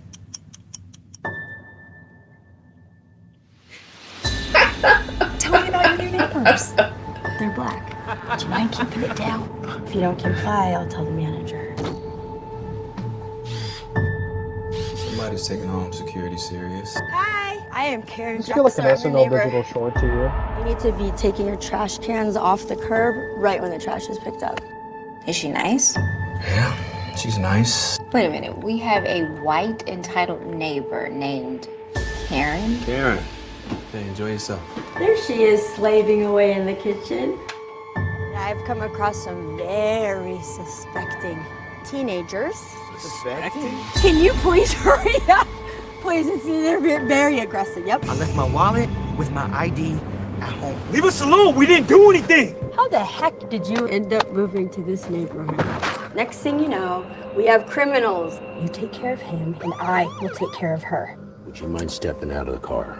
My office has uncovered some disturbing information on her and her brother. She doesn't like black people. We have a search warrant. Well, I'm black. I know, she doesn't like you either. Oh, God. I want to sell the house. What'd I do? You can't tell me, huh? We are living next door to a racist. You went in her house? You wouldn't want your wife to know our little secret, right? That was not standard police procedure back then. What do we have here? We got a hammer. Everything looks like nails. You people are very angry. Shut your mouth, boy. Bad things happen to people that don't comply. Yes. Oh, God. This is a Ryan Hartwell's comment was perfect. This makes Get Out look subtle. Oh man, yeah, but this is a real movie. This is a real movie, and it's coming. Did you? I wasn't sure if you heard what I said during the trailer. What I asked you there. No, I didn't hear. Didn't that look like if you added laugh track to that, wouldn't that feel like an SNL digital short to you? A little bit, yeah. It would be. That is just like I just, oh my God, like I saw this pop up the other day. Can't. It's a real movie. I can't believe it's a BET original too. It's a BET original. It's like, which is what like sells it. I know. Yeah. I'm like, let me see. I want want to to find. It was either BET or Lifetime. It's gonna be one of the two. Yeah. Well, TMZ wrote an article. Is like, they're like Taryn Manning is scary as hell in this new movie. It's like, look, it was funny too. Is that just the other day I was remembering that Taryn Manning and her brother used to have a band called Boomcat, and they did a song back in the early 2000s called "The Reckoning." It was a good track. It's a really good track. And I was kind of singing it to myself the other day, and then all of a sudden I get this email, and it's all like, watch Taryn Manning in the new movie Karen. Where she's a racist entitled white woman in the South who terrorizes her black neighbors. I mean, and then it says here, and based on TMZ's exclusive first look at the movie, she nails it. Oh my God. Also, just wanted to real quick say hello to Belle Reeve in the chat. What's up, Belle? Hey, what's up, Belle? How you doing? You're that was terrible. Directed by Coke Daniels. I don't know what has Coke Daniels done. Is that that's why I thought it was like a comedy or something, because I'm like, yeah, like an Alan Smithy type name. No. And Javi here, $5, thank you. Says, P.S. Our prison school is about true friendship, not just masochist chicks. The story is really good. It's okay, brother. You don't have to lie to us. I will check it out. Now, yeah, no, Infallible. I like Taryn Manning. I always have. You know, I mean, from when I first saw her. What did I first see her in? It was before she was in that Britney Spears movie, right? The one where, oh God damn it. Now I gotta look her up here. So Coke Daniels has been in a lot of movies where he's played himself, apparently. I don't understand what the hell any of that means, but yeah, okay. I don't know. And he's done Fruits of the Heart, His, Hers, and the Truth, and Holly Won't, and Parking Lot Pimpin'. Okay. Jeez. Yeah. So, she was in Crossroads with Britney Spears. She was in 8 Mile, with Eminem. She was in like Cold Mountain and Dandelion, Hustle and Flow. She's done a lot. Hustle and Flow. She kind of came across like as a more of like a, and I don't mean this as a negative, but kind of like a second rate Christina Ricci, a little bit, but I'm not like, I'm not ragging on her. Oh no, she was in the show. She was in the show Get Real. That's what it was. So Get Real was a show that I'm not kidding you. It was a American comedy drama series that aired on Fox from September 99 to April 2000. It was literally one season. It starred Jesse Eisenberg. Oh no.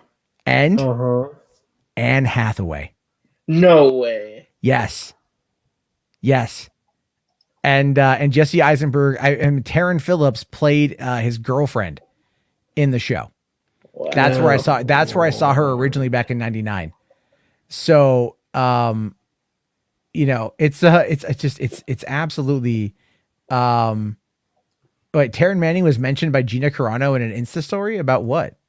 I think she like sent her a shirt or something like that. Oh, okay. I mean, like, it was just kind of like, I'm like, why does that name sound familiar? And then we talked about it here. Yeah. Well, apparently principal photography began on Karen in December 2020 and filming wrapped in February 2021. This is coming out at some point, I think. So there's no premiere date yet? I think it's coming like, I want to say like next month. I think it's either coming to theaters. The storyline, the plot is being kept under wraps according to IMDb. For what? No, it's not. But apparently the movie has had a cumulative worldwide gross of $966. So what it is this? Karen. Apparently this is screened somewhere. Apparently this movie has gone somewhere, and I want to see it. You know what I mean? Like, I want to see it, kind of like how I wanted to see LOKI, which I did watch LOKI. How was it, by the way? Actually, I'm gonna catch shit for saying this, but it wasn't that bad. It's actually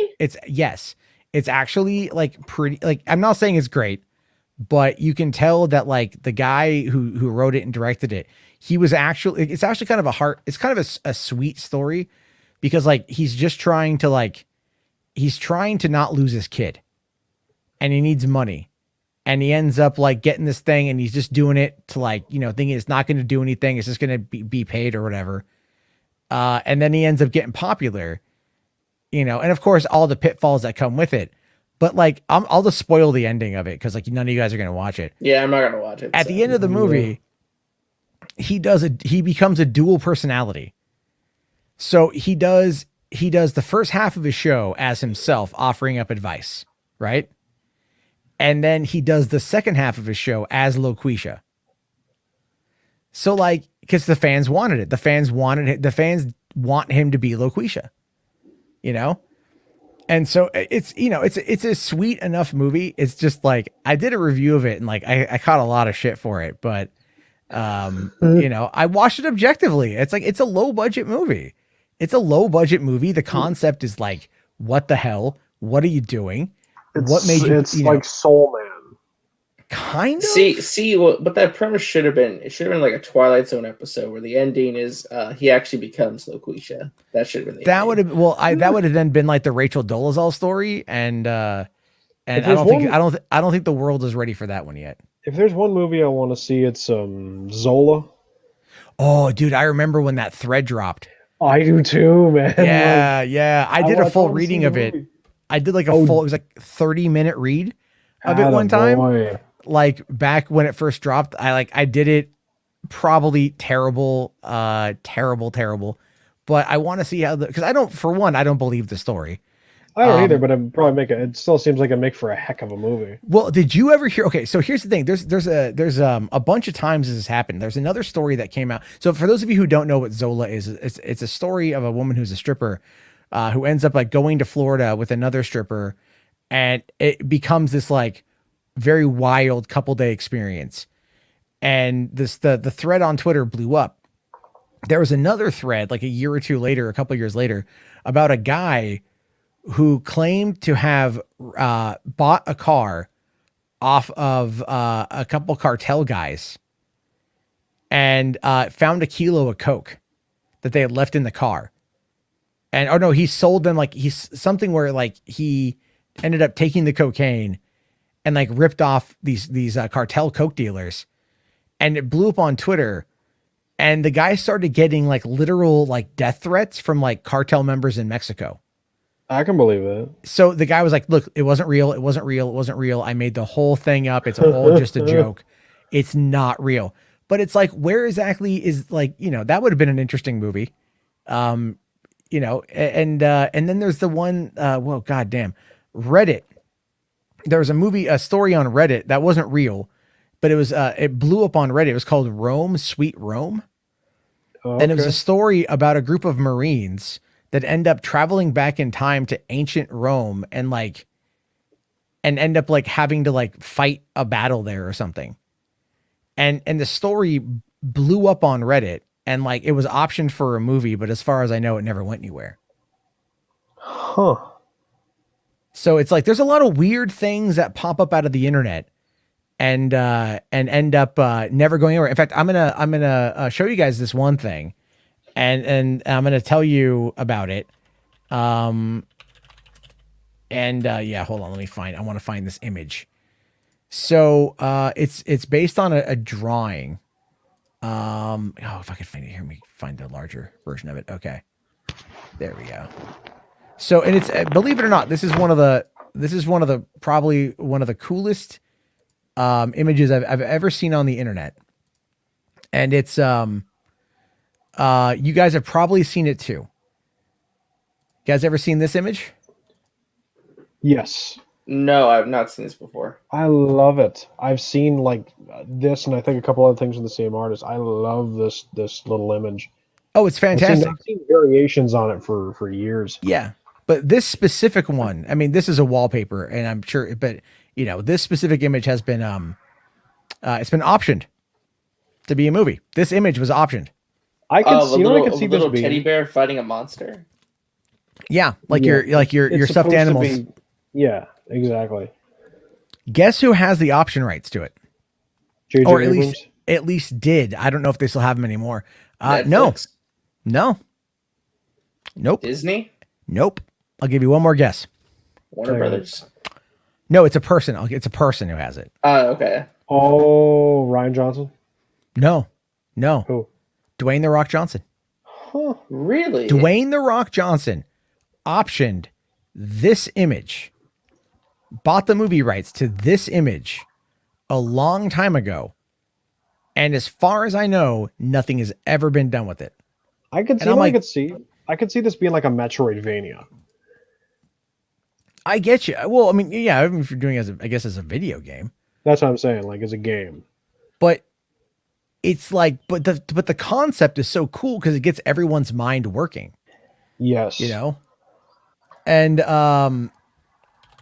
you know, so to me it's like it's very fascinating and I really like it.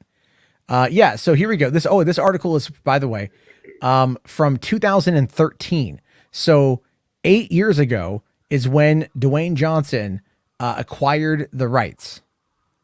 And it was under the title was originally Teddy Bears, Protecting Innocent Children from Monsters Under the Bed since 1902. I love that. So, and then New Line Cinema was apparently backing it as an illustration-based movie. Ooh, yeah, I have no freaking idea what exactly is going to be going on. All right, guys. Whenever I get legit and can ask Dwayne Johnson a question on the set of Black Adam or for the press junket, I'm going to ask him to ask a question about that because I want to know what happened to that movie.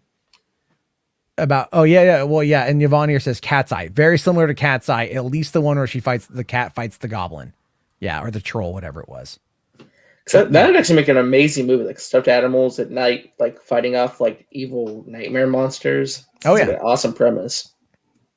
There was that kind of thing would be great. Like, you know, I again, like that kind of stuff was like Monster House, for example, right? The animated film Monster House. You guys ever see that one? Yeah, I did. Long time ago. Like Monster House was great. It was like, I loved it. Right. And it was, one of the writers on it was Dan Harmon, who does Rick and Morty. It was. Speaking of Rick and Morty, didn't Rick and Morty come back for season 5? Tomorrow. Oh, it's tomorrow. Okay. Yeah. I haven't seen the last season yet. So I haven't seen seasons 3 or 4. So, but apparently the Vindicators are getting a web series. Which one was the Vindicators? Their Avengers parody. Oh yeah, I know what you're talking about. Yeah.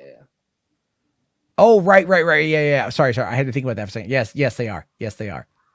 They're getting, they're getting their own, which is interesting. It goes to show you, like, well, because keep in mind, remember, like, what was it? A Cartoon Network, signed the deal for like 10 seasons, or no, 7 seasons of the show, 100 episodes, right? For Rick and Morty, which is roughly like 10 episodes a season or whatever. It's like 70 episodes. Either way, it was a lot. It was a lot of episodes. I'm getting kind of tired, so it's like my brain's starting to shut down.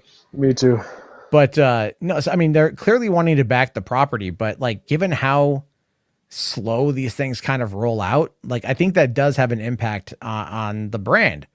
Yeah. And I think Netflix is going to be dealing with that too, because by the time we even get to see The Witcher, it's going to be like 2 years since season 1 came out. And a lot of that's because of COVID, to be fair. But it's like, they've got to start, like, if Disney Plus is going to start pumping out $30 billion worth of content for Disney Plus, you got to ramp it up. They got to ramp it up. And like, that's just, I mean, for one, 30 billion is insane. It's just insane. But it's like that. Think about like how much money they're putting into like Loki, and look at how many in the WandaVision and Falcon and Winter Soldier and all the Star Wars shows. I mean, for one, like, you get the right people involved in those shows, especially like, look at Loki. Just episode 2 was, my God, Speaking of animation, Batman: The Long Halloween Part 1 releases, I think either tomorrow or the 22nd. Oh yeah, I'm looking forward to that one. Yeah. With Naya Rivera as Catwoman, her last role. Yeah, rest in peace. Yeah, God, that was tragic, man. That was real fucking tragic. Yes, I felt real bad about that. It's because I covered the story last year for the true crime stuff, and it was tragic, man. Yeah, because Jensen Ackles is Batman 2 and Troy Baker is Joker. So his Joker's pretty good. Troy Baker's Joker's pretty good. I liked him in Arkham Origins. Yeah. Well, then he also voiced the Joker, I believe, in Assault on Arkham. Yes, he did. So he's done that. And then didn't Troy Baker voice Batman at some point in time? Yeah, he's voiced Batman in some of the video games, and he voiced him in the Batman versus the TMNT movie. Oh, okay. Wouldn't it be kind of funny if they had Batman and Joker and it was both Troy Baker versus each other? That'd be amazing. That'd be dope. I'll tell you this though, man. It's like I still think one of the best Troy Baker roles is Pagan Min from Far Cry 4. Okay. Oh yeah, he did a great job in that. He's such a great sociopath in that one. He really made the villain. Like Michael Mondo playing Voss in number 3 was also awesome. Who was the villain in number 5? Joseph Seed.